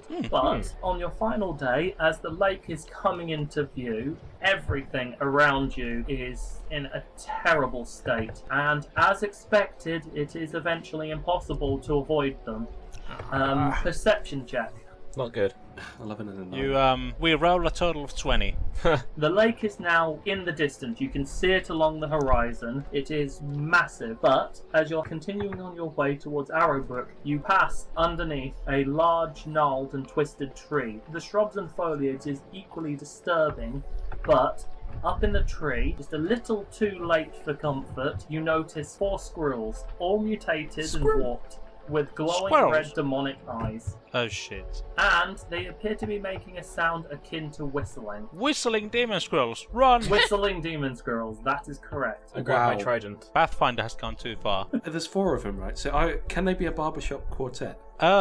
Or can they do like, the whistling song from the old Robin Hood movie? Sounds. Do you know the movie? Yeah. Oh, of course you Yes, do. we know the movie. That would be horrible if it was squirrels whistling that. Yes. So, I want everyone to roll me a initiative check. Oh, no. Oh. Yay, 20. The fastest man to run away alive. Cripes. Barnum, you get to act first. So one of those squirrels is gonna die to a thrown knife with sneak attack. Yes, they are. 17 plus 3, 20. Oh, but they're flat-footed because they haven't acted Yep. yet. So, yes, you are lucky because they're so small and they do have partial cover from being on top of the tree branch, which is above you. But they're flat-footed, so you hit. Yay. Do I get dex to my ranged attack of damage for thrown weapons? Not for damage. Okay, so then I just get +1. So that's a total of 5 damage with sneak attack. Yes, you. 5 damage. The dagger flies out and strikes this demonic-looking squirrel right in the chest. It drops from the tree, dead, hitting the top of the wagon and bouncing off onto the floor. I shout at the other ones, bugger off! Can I still use a move action? Yes, you can. I drop to the front of the wagon, between the wagon and the horses. In their perspective, I'm under the seat of the wagon's front. Okay, so you're taking cover. Yeah. Okay, cool. So now it's the squirrel's turn. Are they not afraid that I killed one of them? They don't appear to be. Okay. The squirrel starts whistling. This time it's a far more hypnotic tune than it was previously. So everyone, that's all of you, including animal companions, please make a will save. Okay. That's a 14. Let's see. Snuffles. Plus 1. One, So it's yep. a d20 plus 1 for him. So we've got, 14, 4, 20, and 13. Everyone is able to resist the whistling except for Frida and Teapot. They are now both fascinated by the whistling squirrel, as one would expect. It's a circus. Which means that you are going to sit quietly, take no actions other than listening to the fascinating music. You've never heard a squirrel whistle before, and therefore that will take priority over everything else. And now the mutated squirrel is going, the other one, because there are 2 who get to go, is going to jump out of the tree branch, scuttle along the top of the wagon, and try to jump down to get to Barnum. What? You just throw a dagger into his mate. They're coming for you. No. It is only the size of a standard squirrel. It is diminutive-sized creature. But it's freakish. Yes. I abhor everything that might attack me. No, get away.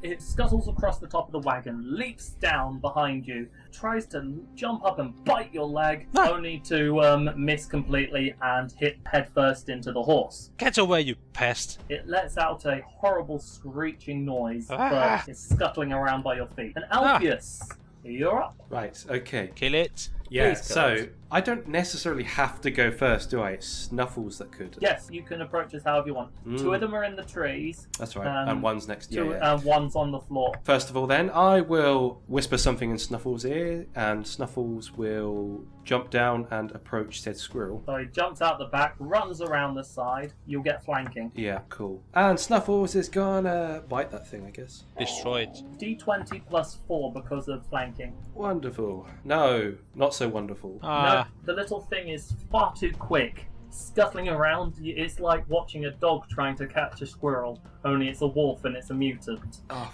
But otherwise, the analogy is very accurate. Try to keep up. Oh, and Snuffles, thank you for going where you are. why? Ah, excellent. Sorry, carry on. It's still your turn. That was Snuffles. Yes, I was just very Alpheus, worried you're about up. what you were doing. Not ominous at all. No. I have 2 options with Alpheus. A part of me does not want to leave that squirrel there, though. Kill the squirrel. That's near me and your dog. We're gonna attack that squirrel. With my Yay. sickle. My sickle. My sickle. My sickle. I want Yeah. to use So, my yeah. bicycle. I want to swing my scythe. Yeah. Yeah. D20 plus strength for you, Yeah. and I don't think you have a bab yet. So Base attack bonus. why is plus 45? What the hell's going on here? Wow. You What? leveled up a bit. I'm looking at his character sheet, and he does not have plus 45 modifier on his No, he strength. doesn't. No, sirree. Alpheus has done some serious training at the Yeah. gym. Do you even lift those? That Temple of Grazith, Yeah, Dylan. where he's like Yeah. having you lift. Yeah, really Yeah, paying yeah. off. You rolled a 15 plus 3, that's a hit. Right, okay. By the way, do you know what he decided to add to your character, Alpheus? Yeah, what? A hood I heard. Ooh. around your dog head. It's gonna look ridiculous. Okay, this is weird. Roll 1d6 plus 3. Yeah. There we are. So 6 damage, whereas Snuffles failed to hit the squirrel and it's dancing around trying to avoid the gnashing jaws of your wolf. You jump into the side and cut straight through it with your sickle. Ha! It doesn't take much and the thing is dead. Take that, squirrel. Wow, sick. Oh, scratch one grub. You know that d20 I just rolled? Yeah. Well, with Snuffles up by the side of the road, you suddenly realise that the brush there lashes out and attacks him. Oh no, Oh, not the snuffs. that's bad. Turns out that that bush is actually alive. Suddenly In a bush. some regards. A boosh. Boosh. And it will try to attack Snuffles. Shame the squirrel's no longer there, so he doesn't get his flanking bonus anymore. Ooh, that's probably beat Snuffles AC. Oh gosh. Snuffles has been bushwhacked. Oh no. He's gonna be squirreled away. I think all these puns are good, don't you think so, Robin? Absolutely not. The bramble bush's thorny tendrils whip out and latch onto Snuffles. They hit him for 4 points of damage, and I get to make a grapple check. Oh no. He's now a squirrel. Yes, he is now turned into a squirrel. And he is now grappled. Oh no. That must look silly. So now you have your white wolf trapped in a bramble bush as thorns are cutting into him and he's rhyming around in pain trying to get out. No. There's also something else. Also, could you please roll me a fortitude save for Snuffle? Oh, poison too. Right, I'll just use my standard paper It's character D20 sheet. plus 5. Yes. Thank you. Whatever is trying to happen doesn't affect him. And the final squirrel gets to go. Since Alpheus has just attacked his friend, he jumps off of the bush, scuttles along the top, and tries to leap down and latch itself onto your face. Wonderful. Face hugger. What's your AC? 17. So it leaps down, tries to grab onto your face, but you're able to block it with your shield, and it just tumbles to the floor right by the wheel of the wagon. And that's his turn. Means Frida, you're up. You're still fascinated by the singing squirrel because, whistling squirrel because, oh my god, you've never heard a squirrel whistle before, but this is amazing. Wow. You and Teapot will have to make another save to try and break free. Oh no. And then Queen starts playing. I want to break free. Yeah, no, you're still fascinated, so you miss your turn. At least so. You Yes. can try to help them break free, or you can kill things. So, Kill things. killing things is very tempting, is the thing. How many more squirrels have we got? There's just 2 left? 2 squirrels and a wolf that's rolling around in a bush. That sounds weird. You're not Yes. quite sure whether or not the bush is responsible or whether the dog's just weird. Given past events, it's probably just the dog. I'm not qualified to deal with that, so instead I'm going to take my hand axe and attack one of the squirrels at the side of the cart by the wheel. The one to the left is in the tree. Okay. The one to the right is on the floor by the wheel. I don't like the one in the tree because I'm worried it might pounce, but the one on the floor, I think everybody else can get to better. I've got a trident, so I'm going to try and kill the one in the tree. So, running around to the back, holding the spear up, getting into position, taking aim, and lunging at the monster. So what, you're trying to jump up at it and stab it? I mean, tridents are Or pretty are long. you Rule of throwing your cool. trident? I'm just, like, stabbing at it from the ground. It's not that high up, is it? It's above the wagon, so Yeah, but she's got a trident. I'll allow it, and either way it misses, so... Yeah, I wasn't throwing it, though. I was holding on to it. Okay, so you don't hit it. Okay. Which means, Barlam, you're up. Me to the rescue. So, is it a situation where some of the squirrels might not be seeing me? I think you have cover from the one by the wheel, because there's an entire wagon in the way. The one up above can probably see you for the most part, but you are on the floor behind the horse. I'm thinking about a sneak attack. Can I do a sneak attack on either? Well, you get a sneak attack if you flank, so yes. No, but from hiding, does either of them not see me enough? The one that's attacking Alpheus definitely can't see you right now. Okay, so I just take a 5-foot step here and throw a dagger. Does it get a cover from there? It will have partial cover. Okay, then I'll take another step here. Go make a stealth check, since you're running into the open, but you are starting off unseen, so you do have an advantage in this. Advantage? Well, it's not like 5th edition Yeah, advantage. 23. That's quite good. I actually cannot beat that without a crit, so let's find out. You are able to get your sneak attack off. Okay, ranged and 12 is my basic roll. Do I get any from attacking from hiding? He counts as flat-footed, so that Okay. drops his AC, but I'm afraid his flat-footed AC is higher than that. What?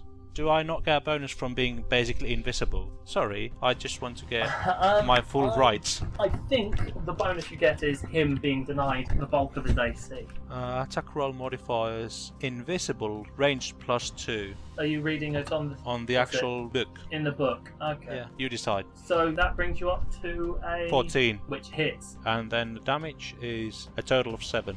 Once again, the dagger flies straight into the side of the squirrel and pins it to the wagon, as it is nothing but a bloody dagger with squirrel gibs attached to it. Ha! A delicious Die, treat for you later. foul beast!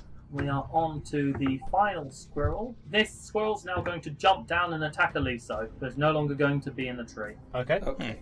Frida and Teapot are still fascinated though, and Aliso takes 2 points of damage as the squirrel leaps down, latches onto her face, and starts biting away. Okay. I deserve this. Alpheus, you're up. Snuffles is currently rolling around in a bush. He is Yeah. in a lot of pain. Attacking a bush seems a little odd. Wait till we get to like attacking fire elementals. Then it's gonna be really weird. What am I doing? What is my life? Attacking I'm hitting fire. at fire. Yeah. Yeah. Okay. You can have Snuffles make an escape artist check to try and break out of the grapple, or he can... No, he can't. I was going to say he can try to make an opposed grapple check to take control of the grapple, but he's a wolf. He Well, can't. look, like, escape artist is actually one of Snuffles' few skills. Yes, great, we'll do that. Not only does Snuffles stay grappled, but he also takes more damage because he's wrapped in thorns. So he takes 2 points of piercing damage, and he is now actively bleeding and losing 1 hit point per turn as a result of that. Your dog is useless. Ed, you can either try to kill the bush, or you can try to pull Snuffles out, or you can go for the squirrel over there. No. I get the feeling that's not what you're interested in right now. No, well, you know, Alpheus could, like, briefly turn and go, squirrel! But he would turn immediately back to the bush, let's face it. So, yeah, let's attack the bush. Do attack the bush, Eh. do you? And then he brings out the hedge trimmers. Little did you know, but his job back at the farm was just trimming the hedges. Move your character and roll to attack. This sickle against the bush. Miss. Oh, for God's sake. What? So Alpheus Oh, just goes, and- whoa. Misses. As you make a swing with your sickle into the bush, your arm gets prickled quite a bit, and you're now bleeding as well. That's it. A sickle is designed for cutting up, like, Yeah. vegetation. Not you. How'd you mess up this badly? Yeah. Now So, you're getting yeah. into my level, Aliso. You understand what's happening. Like, the most inept druid. Come on. The first one is trying to herd a cat, and now it's sitting listening to a squirrel. I whilst the other think one can't even beat some foliage. I think we should change the druid's general class description in our party to like quotation marks druids. Yeah.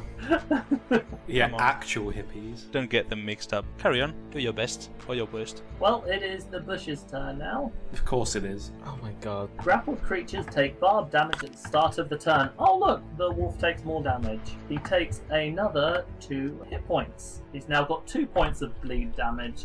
Bleed damage goes on every turn, just so you know. Each turn he'll lose 2 hit points. And he still gets to make an attack. against Alpheus' AC. That hits. So he's wailing on Snuffles some more, whilst Snuffles is grappled. It's being thrown around by this small bramble bush. It is not a pleasant sight. Oh, we're really gonna die to this fight, really. Frida, you're up. Go ahead and roll to break free of the fascination. You and Teapot, so you both need to make a will save. Okay. Frida, you're free, and Teapot isn't. So, Frida, you may now act this turn. What's going on around me? So Well, basically, you've the been- squirrels have. You suddenly snap to as you find that you've been sitting there in the wagon. You peer out of the wagon. You hear the muffled screams of Eliso, who appears to have some kind of vermin latched to its face, and the immense yelping and cries of Snuffles as it is trapped in a very thorny bush. I try to get the thing off Eliso's face. Thank you. I take it you're going to jump out the back. Yeah, Okay, make an attack. What weapon are you using? quarterstaff. Oh yeah, you mentioned that earlier. I can imagine this fight of everyone trying to hit something and just like flailing around. Yeah. Oh, you mean D&D? So, Yeah, welcome to first level adventures. Frida, you don't manage to hit, but fortunately you also don't hit Eliso, which would have been hilarious if you had. It's a silver lining. Don't worry, I'll get it off your face. Clunk. Yeah. Eliso, you're up. You can attack it normally. Please destroy. Can I just roll to try and pull the thing off my face and then step on its neck? You can if you like. It's mechanically it's not latched onto your face, that's just flavor text. Sure. Should I roll just a flat d20 and add my strength to it? Yeah, go ahead. They have piss all hit points. Cool. Are you kidding me? Oh, Are you kidding me? Ah, I'm sorry. So it's, everybody at home I rolled my 2. lord. Flavor-wise, you pull the squirrel off of your face and throw it to the floor, but you don't get to break its neck, so it is now just on the floor scuttling around. Okay. Thankfully, your Lord and Saviour Barlam's is up. Ha! Please, can you save this party before foliage kills them? So. ridiculous. I mean, the local flora and fauna appears to be very dangerous. I've got a dagger in my hand, and I aim and I curse under my breath. 10. I think that's a miss. My How many first daggers miss. do you have? I think you only had 2 daggers, mate. Oh, that's ammo too. Yes, I forgot. Sorry, let's pull it back a bit. Can I charge with a short sword? Like, F this squirrel. Yeah, like just there. cut across, and I think you could probably move there and get the flanking, thus getting sneak attack. Yeah, I'm like, this creature will die. Come on, everyone. Together. So that's a 18. In order to cover that much distance, you need to charge. You get +2 attack, -2 AC for this round. Yeah, I don't care. So it's a hit and a sneak attack because I get You flanked. do hit, and yeah, you get sneak attack and short sword damage. That's 7 damage total. And so Barlam has once again saved the day. You guys. Don't do me like this. There is still the issue of Snuffles nearly dead. But I did my best. I killed all the scrolls, I think. Did I? No, Eliso killed one of them. Oh yeah, okay. I did, Alpheus did. Oh, okay, it was Alpheus who killed one, not Eliso. I killed 3. Yeah. So right now we're only fighting a bush. Alpheus, you're up, you and Snuffles. Okay, yeah, Snuffles is gonna try and escape artist this again. Okay. If you Oh, fail, for Oh, no. that's a 1. Why, Ed? Why? I think you're fine. I'm My sorry, luck but is he's gonna nothing. take more. Oh no! And he takes the bleeding damage. So Snuffles dies. Snuffles isn't dead. He's unconscious. Uh, He needs to reach his negative hit points, but he is now taking 3 points of bleed damage per round. And we'll die pretty soon. So he will die quite quickly, but he is now unconscious and bleeding. I think, Alpheus, we don't need your services anymore. Oh, you no. are relieved. You can't just do that. It's at a bad time, but I'm sorry. Alpheus. So you now know that attacking this thing in melee is a bad idea. What will you do? Not really sure. In this instance, I think it is a matter of trying to set this bush on fire. A burning bush. So yeah. Can I use? I'm gonna give you Sparkle. this one for free without making a roll. But yes, fire does seem to be a good idea. I'm right next to the bush is the thing. And also the dog is in the bush you are going to set a fire. Yeah, you That need is to good, try yeah. and pull the Hey, dog it- out. It might cauterize his blood wounds. It's not exactly like that, Steve, but you're the DM. No, I know it isn't. Okay, the guy's bleeding. Let's set his house on fire. So, Alpheus, I'm assuming that you're, in terms of your spells, because you haven't specified otherwise, are the same as they always are right now? Yeah, I thought we were going to go through that, but yeah, sure, yeah. Well, we were meant to, but we forgot. Because one of us would always, for our level 0, carry light, and one of us would always carry water. So which one of us would carry water and which one would carry light today? You'll just have to go with whatever your default list is. I would always carry, for my second one, stabilize, because I heal. Well, Snuffles needs that right now. Okay. I'm gonna save the bloody dog soon, just save it. Well, where can I move? Can I actually move or anything? You're not grappled, you can move anywhere. That's why I'm asking you. You should try and pull your dog out the bush. It might do more damage to him that way. Well, so apparently I So can't really just- do anything, so I could just try and attack again, because, I can't. You have spells. But don't I have to use, snowball at a distance? Yeah, take a 5-foot step back and use it. I didn't know I could do that. Yeah, if you make a full... Sorry, I see you're still new. When you're basically within the threat range of an enemy, which in the case of this bush is 5 foot, so basically any square that's next to the enemy is his threat range. If you pull out of that, he gets an attack of opportunity. However, that's because what you're doing is you're essentially turning your back on it to run, and it's going to attack you in the back. If you make a 5-foot step, or shifting, depending which version you go by, it's the same thing, but it means you just move to one of the squares adjacent to you, and he doesn't get an attack, because you're still engaging that enemy in a fight, so you're still facing that enemy, but all you've done is sidestep. So I'm going to 5 foot... So you can step back and then cast Snowball, and you won't provoke an attack of opportunity. Okay, no, I know I can do that. I will do that then. Okay, that a ranged touch attack, yes. D20 plus your wisdom modifier, plus 1. Oh, 20. very nice. So that's a definite hit. It's failed its fort save, so you deal 1d6 points of damage to it, and it is now staggered for 1 round, which actually causes it to let go of Snuffles, so he is no longer going to take continuous damage from being within the bush. Yay. Snuff survives. And it is staggered, so it's not going to be able to really do much this turn, which means it's the bush's turn. All he can do is try to move close to Alpheus, and he can't do anything else than that, which means that Frida, you're up, and Teapot is now no longer fascinated. Okay, can I get to Snuffles to use stabilize? Just pick him up and take him away from the bush. Yeah, you can get yourself there easily enough. You won't provoke an attack of opportunity, and you'll stop. Well, no, Snuffles I want to from pick bleeding him out. up first and try and get him away from the bush. Okay, you can do that. That will take your turn. So where do you wish to move him? Basically back on the wagon. There you go. So you carried the bloodied and unconscious corpse of Snuffles and put him onto the wagon, which means Teapot, what's he doing? There's not really anything that she can do, is there? Can't exactly attack a bush. Yeah, you can. You take damage. Alpheus already proved that. But you can still Looking do at the wolf, I don't feel like I should send my lioness into that shrubbery. it. Okay, so Teapot's not going to do anything, which means Aliso, you're up. Alright, I've got an axe and there's a shrubbery that needs chopping. Yeah. I wasn't going to stab it with a spear because that God, no. seems extra futile, but I'm going to try chopping it up a bit. Move yourself and make an attack. Oh boy. With your 30-foot speed, you can get into flanking. Yeah. Could you move my character? I'm just having a bit of difficulty on this computer. Everyone's having a little bit of difficulties here and there. Like You Barnum's having difficulty with his team being useless. Oh, you mean just like that?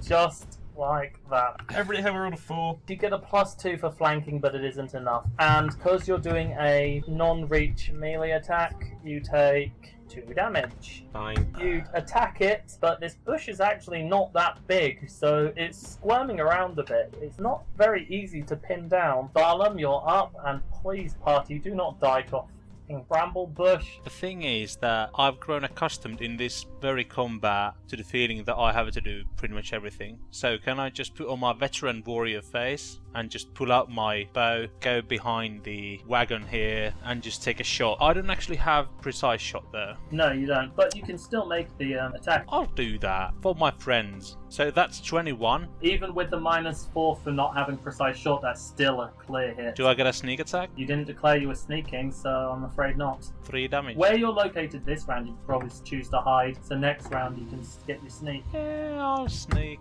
I'm behind Yes, the wagon. you guys, Alpheus and That's a Eliso... stealth of 21, sorry. Nice. Alpheus and Eliso notice a short bow bolt fly from behind the wagon into the bush, and it kind of squirms around angrily. Some of the berries on its brambles popping as a result. And you hear a groan of mispleasure. Alpheus, you're up. Right, 5 foot step back there. And Oh my god, is he going to use Summon Nature's Ally? no, there is no purpose for that right now. I'm going to try and use Spark, actually. What does Spark Ignites do? flammable objects. Nice choice. That is indeed flammable. Fortitude negates because you're targeting a thing. So I get to roll a fort save.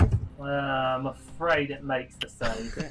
Yes. Bush fights you- to live another day. You set off a spark amongst the bushes, but they are so well coated in Snuffles' blood that they're unable to ignite. Oh, Thanks, Snuffles. It wasn't a bad idea, though, I will give you that. right. And Snuffles has not been stabilised yet, so make me a saving throw to see if he can stabilise himself. Okay. I think it's D20 plus con mod, which is 2. No, he takes another 3 points of bleeding damage from all those thorns. On my free action on my turn, I'll check Facebook to see if there's any kennels that are giving out new puppies soon. And it is going to attack Liso now. Okay, Oh, it's a crit miss. good. Frida, you're up. I cut stabilize on Snuffles. He is still unconscious, but is no longer dying. You managed to stop him through the magic of nature from bleeding anymore. Okay. Is Teapot still doing nothing? As I said, looking at this poor bedraggled wolf, I'm just thinking that thing will probably just tear her to shreds. Fair enough. Which means Eliso, you just had a bush flailing against you and caressing your armour. This is. Hot bush. I'm yeah. going to hit it with an axe. I think you might want to get that checked out. I'm going to cut it with an axe until it stops moving. And Alright, quite frankly, gardening shouldn't be this difficult. There we go. that is a hit. It's Okay. pretty much rodents and gardening, and you people are like dying to it. It's because we all roll It's like- it's- terribly. like it's like you're all 15-year-old job trainee guys who have to have a summer job, and they're like, I'm level 1, leave me alone. So am I. We rolled 14. We rolled good this time. God. You rolled 4, don't you have a strength modifier to add to that? Yeah, that'd be 4 plus 3. And you're using a two-handed weapon, aren't you? I think it's just a one-handed axe. Are you wielding it one-handed or two-handed? I'll still use it two-handed. two-handed because Then you get 1.5 times your strength Okay. instead of just 1. So if your strength is 3, that's an extra 4 damage. all right. It rounds down, not up. That seems fair. Yeah, I didn't really see the point So- of bringing a shield to fight a bush, but then again, maybe I was completely wrong. Yeah. You swing your axe through the bush. You cut off many of its branches, berries, and thorns. If a bush had feelings, it would be unhappiness. I think it'd be bored. Well, I don't know. I think it was pretty excited when it had Snuffles. True. But anyway, Barlam, the hero, Ah. save us. Yes. And I've been hiding. Stealth 21. Do I get a sneak attack? Yes, you get sneak attack, and it will be flat-footed because it has not found you. It's a bush. It basically doesn't have perception. So that's a 25 from hiding. That is a crit, my friend. Oh, is it? I'll confirm. That's an 18 to confirm. That is a confirm. So that's 3 Yes. times damage, and doesn't sneak attack dice multiply as well? I don't know. You roll your damage more than once with your usual bonuses and add the rolls together. Should a rogue score a critical hit, this extra damage is not multiplied. Okay, Okay. so I only roll 4d6 plus 1. Only. Go for it. So that's 18. But a pow! Wow. I will let you describe what happens when you finish off this bush. So I actually do not hit whatever is the center of the bush. I shoot quite close to Eliso, and she gets frightened so that she starts actually doing some damage with her axe, trashing around. And while she trashes around, the bush is also trashed. Because I can't imagine a single arrow beating a bush to smithereens. So- That's Your why. arrow- Yeah, that's why I wasn't using my spear. Yeah. Yeah, spear anyway. That seems legit. I create a chaos. And in said chaos, the bush is dismantled and no longer a threat. Yeah. Congratulations. Cool. I wipe my brow because I've con 8. I'm quite tired from all the exercise.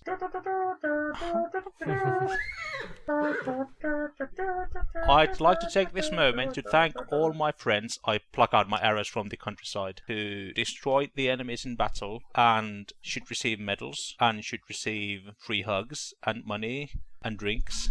Thanks for the You've drinks. done well. And squirrels for feasting on. Chaos Cross, I would not eat those. Can I now use Cure Light Wounds on the rather battered dog? Yes, I would recommend it. You may use your free actions to speak and say thanks, Barlam. Thanks, Which Barlam. dice for this? Thanks, Thank you. Master. Thank you. It's like a D8, I think. Alright, so Snuffles is on 5 hit points and wakes up. He is not very well, he's not very happy, but he is alive. He is whimpering a bit. But yes, so, congratulations. I would normally leave it to the end of the session, but you guys, I imagine, are going to want to take a break after that fight. You're in an area now that is clear of enemies, so you can sit down, have a break, put the kettle on, and level up. Cool. Sweet. So, I suggest that you all take damage bonuses and attack bonuses on your levels. Fortunately, I believe the druids both get a base attack bonus increase, so Wow, that's a 6. 6 hit points. Minus my 1 constitution minus, so that's Okay. 5. You want to update I the already character did. sheet. Also, your reflex goes up by 1, so if you want to up your reflex, I'll use my skill points. That's 8 plus intelligence for rogue, isn't it? Plus favorite class. yeah, 8 plus your int mod, and as a human you get a +1 on top of that. Yeah. What's my int bonus again? 2?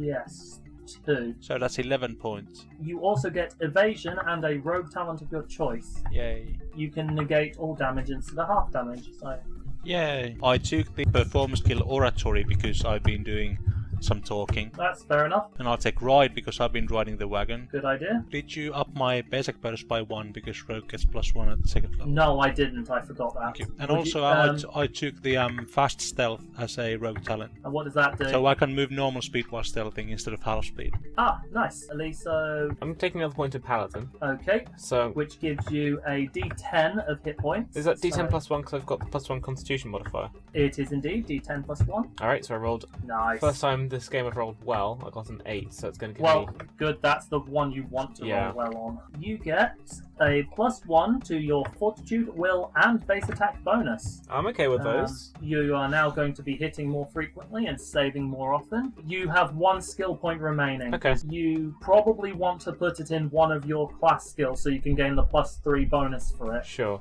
So, do you want to do that, or shall I just list I them might up take. for you now? I might take ride so that we can have somebody else to drive the carriage. That minus is only when you've got your armor in, by the way. Oh, okay. I'd probably negate that bonus whilst you're driving a carriage, because that's really for doing stunts on a horse when you're actually in armor. Yeah. You also gain Divine Grace and Lay on Hands. You can now heal. Yay! Divine Grace gives you the bonus equal to your Charisma modifier on all saving throws. Nice! Divine Grace, we've added that. And Lay on Hands. Yes, Gila? I got adventure. An adventure? Yeah, I made it for you. If you see Oh. the box and you'll make a noise, if you will Oh. slow down, follow this Okay, line, Gila. and you will open the bag and Yes. you'll pop out. Okay, Gila. Leave all I this will in. go on your adventure in a little bit, okay? Alright, thank you. Sorry. Lay on Hands, you can heal people by as much as half your paladin level plus your charisma modifier. Okay. Oh, that's how many times you can use it, and you can heal for 1d6 damage 4 times a day, which I think officially makes you the most competent healer at the moment. Yeah, That's scary though. Well, it's only because the druids can really only heal 1d8 damage per day, as opposed to him doing 4d6. Yeah, I know, but that's the scary part if he's the most competent healer. But I still think our healing potions are the most competent healer. Yeah, can't argue with that. I'm Okay, just kidding, so- you're gonna be fine. I'm gonna be fine. It's everybody else that needs to worry. So, yep, Eliso is now leveled up. Ed and Joe, you're both the same class, so I can do both of yours together pretty much. Okay. You might be a little bit different because of you have a template on, don't you? A archetype for Wolf Shaman. Ooh, So- special. Okay, so I'll do Joe's first. So, Joe, Yeah? you gain 1d8 hit points plus your con mod, so could you roll a d8? Okay. That's a 4. And you have a +1 on that for your constitution. You also gain a bonus to your fortitude and will saves, which would have been useful in the previous fight. Ha. You gain 4 skill points plus your int mod, so that brings you up to... Oh yeah, so you actually gain a total of 6 new skill points. Okay. So you have your character sheet on you now, don't you? Yes. Okay, so if you see right now, you've got a skill in Handle Animal, Heal, Knowledge, Nature, Perception, and Spellcraft. I would personally recommend you try to put ranks into anything that's ticked. So any of your class skills, and maybe make sure you put one extra into Perception. Is my second craft spells then? It's whatever you want. Because I've currently got one skill point in a craft that has no label. I put one skill point into cooking. That's what my second craft skill is. You don't actually have any skill points in them at this time. No, I'm saying craft, knitting, and then I got another craft and one, and there's... Okay, so you're putting one in each of those. Fine. Well, no, I was saying that... no, I'm not putting one in each of those. I'm just trying to work out what my second craft skill is, because it's got no label. Well, without putting ranks in them, you can't actually use them. Okay, so you said I've got 6, right? Yes. I'm going to put one into heal, one into... I would personally recommend you get one in knowledge geography, because it's disgraceful that neither of our druids know their geography. Okay, so I've got 6. I've put 2 into spellcraft. I will put, as you said, 1 into geography. Well, you can't put 2 into spellcraft. It can't go above your current level, so you can put 1 more into spellcraft because you already had 1 in it. Okay. So you've got 3 more. I mean, you don't have any skills in either of your crafting skills, so if you want, you can put 1 in one of those. 1 into cooking, and then I would have 1 left, and I would put that into... Acrobatics is useful. I'd probably put into knowledge nature, though. Good idea. You have... Or should I put it into perception? You actually have 1 point left, so you can put 1 into knowledge nature and 1 into perception, and that's your skills done. Okay, brilliant. Now, finally, you gain the ability Woodland Stride. A druid may move through any sort of undergrowth, such as natural thorns, briars, overgrown areas, and similar terrain at your normal speed without taking damage or suffering from any other impairment. The magically manipulated ones, though, can still affect you. Basically, if you're going through an area that's like hard to pass through and it's natural, you can pass through it. But like the bush we just encountered, those can still damage you. Yeah, that was unnatural. Finally, you also gain an extra level 1 and level 0 spell per day. Oh, so I don't get access to level 2 spell? No, not yet. That's 3rd level. You have 4 in level 0 and 3 in level 1. Oh, that's cool. So, whilst you're looking through your spell list, we'll do Alpheus. Alpheus, could you please roll a d8 plus 1? I'm assuming you're leveling up in Druid again? Yeah. Or Can't see why you Barbarian. wouldn't. Barbarian, come on. Barbarian actually might work, considering how good you are at hitting things. Nah, I'll stick with Oh, Druid. Druid-Barian. By the way, do you all know what's a combination of a druid and a monk? Drunk. It's called a drunk. Yep. Drunk? Drunk. Drunk. Like a northern English drunk. Oh, that's bloody typical, that is. Yeah, it is. I'll let you re-roll that. What? Yes. Three rolls? You taking a piss? If you roll 1 Guys, half, I'm just kidding. I let you roll a second time. I'm But kidding. if you get worse, then you're stuck with it. My name's Ed. I'm rolling really lowly today. Ed, Rolling if really I lonely. create water for the day, can you take, what is it, Yeah. light for the day? Whoever took one took the other. See, Ed, what were you complaining about? You just got Thanks an to amazing you letting roll. me re-roll. You also gain a +1 to your base attack bonus, your fortitude, and your will. You have a skill total of 4, so that's now up to 8. If you look through your skills, because you know what the skills do, add them as appropriate. You gain the ability Totem Transformation. At 2nd level, a wolf shaman may adopt an aspect of the wolf while retaining their normal form. This is a standard action at 2nd level and a move action at 7th. It can use it for a number of minutes equal to your druid level. Okay, so Ed, for 2 minutes a day, you can choose to either give yourself +20 movement speed, to give yourself low light vision, scent, which you have already, so that's kind of pointless, or the ability to bite your opponents and have a trip attack like Snuffles does. And whilst you're doing that, you can also use Speak with Animal. Whilst you're going through your skills, I'll add that to your sheet. You say go through my skills. How many points am I getting here? You have 4 points to spend, because you've already got 4 points in use, so Thank you get 4 more. I think I'm going to have to go. We'll be able to wrap this up soon. Well, this is probably a good place to end it, if we have to end it, Okay. because you've just done a fight. The next section is you're reaching Arrowbrook, and we have just leveled up, which means it's kind of a good starting off point. Do you have to go? Yeah, I've got to go. Fair enough. Sorry. So Ed, you also appear to get that Woodland Stride ability. Okay, I've added your bonuses from this, that, and whatever. Oh yeah, and your magic. Alright, you appear to be leveled up. Everyone is done. I need to level up the pets as well. Both the animals gain an extra hit dice. A D8, I think. Ed and Joe, could you please both roll a D8? This is for your animals. Again, I'll let you roll. I already let you re-roll once, Ed, so I'm not letting you do it again. Joe, you can re-roll though. Oh, man. 2, 1, 2. I mean, like. Look, you got max hit points for Alpheus. That's really good. Are you guys incapable of rolling over a 2 in any dice? It's like the luck gods go, you can't have any luck today. Meh. So you've gained 4 hit points total on Snuffles, but Snuffles already had really good hit points to begin with. He had the best hit points out of the entire group. Wow. If it had been anyone else caught in the bush for as long as it was, they would actually be dead. Snuffles had the most hit points, so it was good that it was him. As for Teapot, you gained 6 hit points total, which is a nice little bonus there. You both also gain +1 to your base attack bonus, a bonus to their will save, an extra skill point. Perception, yeah. Joe, Swim then, I'm going to take that. I also took swimming.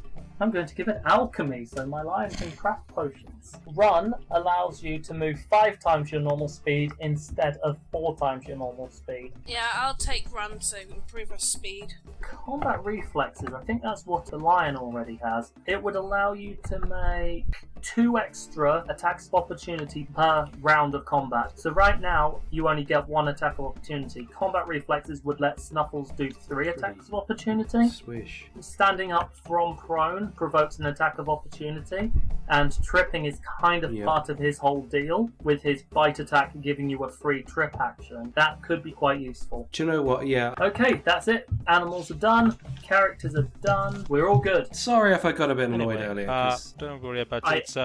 It's foolish of me to expect you to remember every single rule. Yeah, you have to learn like gradually. You apply one rule and then use it, and see how it's used in actual situation, and then you kinda get used to using those rules, but you still have to consult them now and then. Even I do, because even though I've played like 20 years, I still have to check books. Yeah, in fact, it's even worse with Tuomas and I, because we remember rules from so many different editions that have similar rules. That's why I referred to 5-foot step as shifting, because in 4th and 5th it's called shifting. Yeah. In 3rd, 3.5 and Pathfinder it's a 5-foot step. And in AD&D there's no such thing as 5-foot step. Exactly. In AD&D, you're screwed. Yeah. You can imagine Barlam being like marking of points for his, interns for these 2 druids.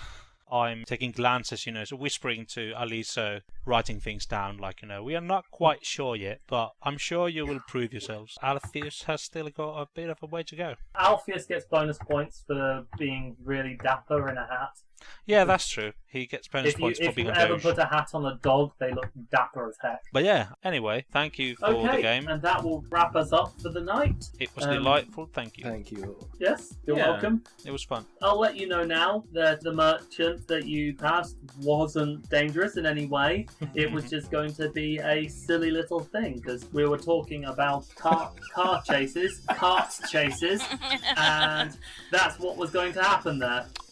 His cart was going to kind of run off, and you'd have to chase after it. You denied us the cart chase Robin mentioned. Wow. I did. Wow. I'm the best. No. You never let us have any. So, as a result, you managed to progress further than you otherwise would have done. Imagine I denied you a horrible cart race and instead brought you a mutated sheep. Yeah, the perfect compromise. Yeah, exactly. This has Thanks been for Band of listening. Bothers. Thank you for playing. Thank you for listening. And goodbye. Thank you for listening to the Band of Bothers podcast. If you enjoyed this episode, please leave a review via Apple Podcasts or wherever you get your podcast from. Every positive review helps us, and if you do so, you may get an NPC named after you in the game. If you would like to message us about either Band of Bothers or Charisma Jack, please email us at bandofbotherspodcast@gmail.com. That's bandofbotherspodcast@gmail.com. all one word. You can also find us on Twitter, Facebook, Google+, and most other forms of social media under the name Band of Bothers or Band of Bothers Podcast. Links will be in the description for the episode. So, from me and the rest of the Band of Bothers cast, thank you for listening and take care.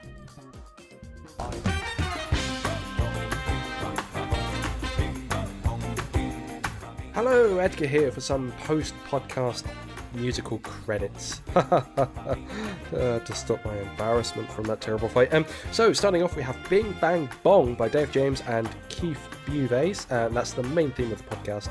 Of course, when Steve is starting and outroing is Jazz Funk, played by Stefsax Awel. Now, in chronological order, we have Seeking Loot by Aaron Spencer, Devastation and Revenge by Kevin MacLeod, Truth of a Legend, also by Kevin, Origins by Antti Martikainen, Danger Ahead, when Alpheus has been entangled, by Sergey Gdanian, Myst on the Moor by Kevin MacLeod, Whistle Stop, whistled by Tuomas, but the original was by Roger Miller. And the next is From Rimentus, A Passing Storm by Natentine, and An Invasion from the Sea by Sergey Gdanian, and Meditation of Time, also by Sergey. Then finally, Artifacts by Kevin MacLeod. All sound effects are by the Guild of Ambience, the MSSoundeffects, and myself. All are under a Creative Commons CC BY NC ND license. Okay, thanks for listening. Ta-ta!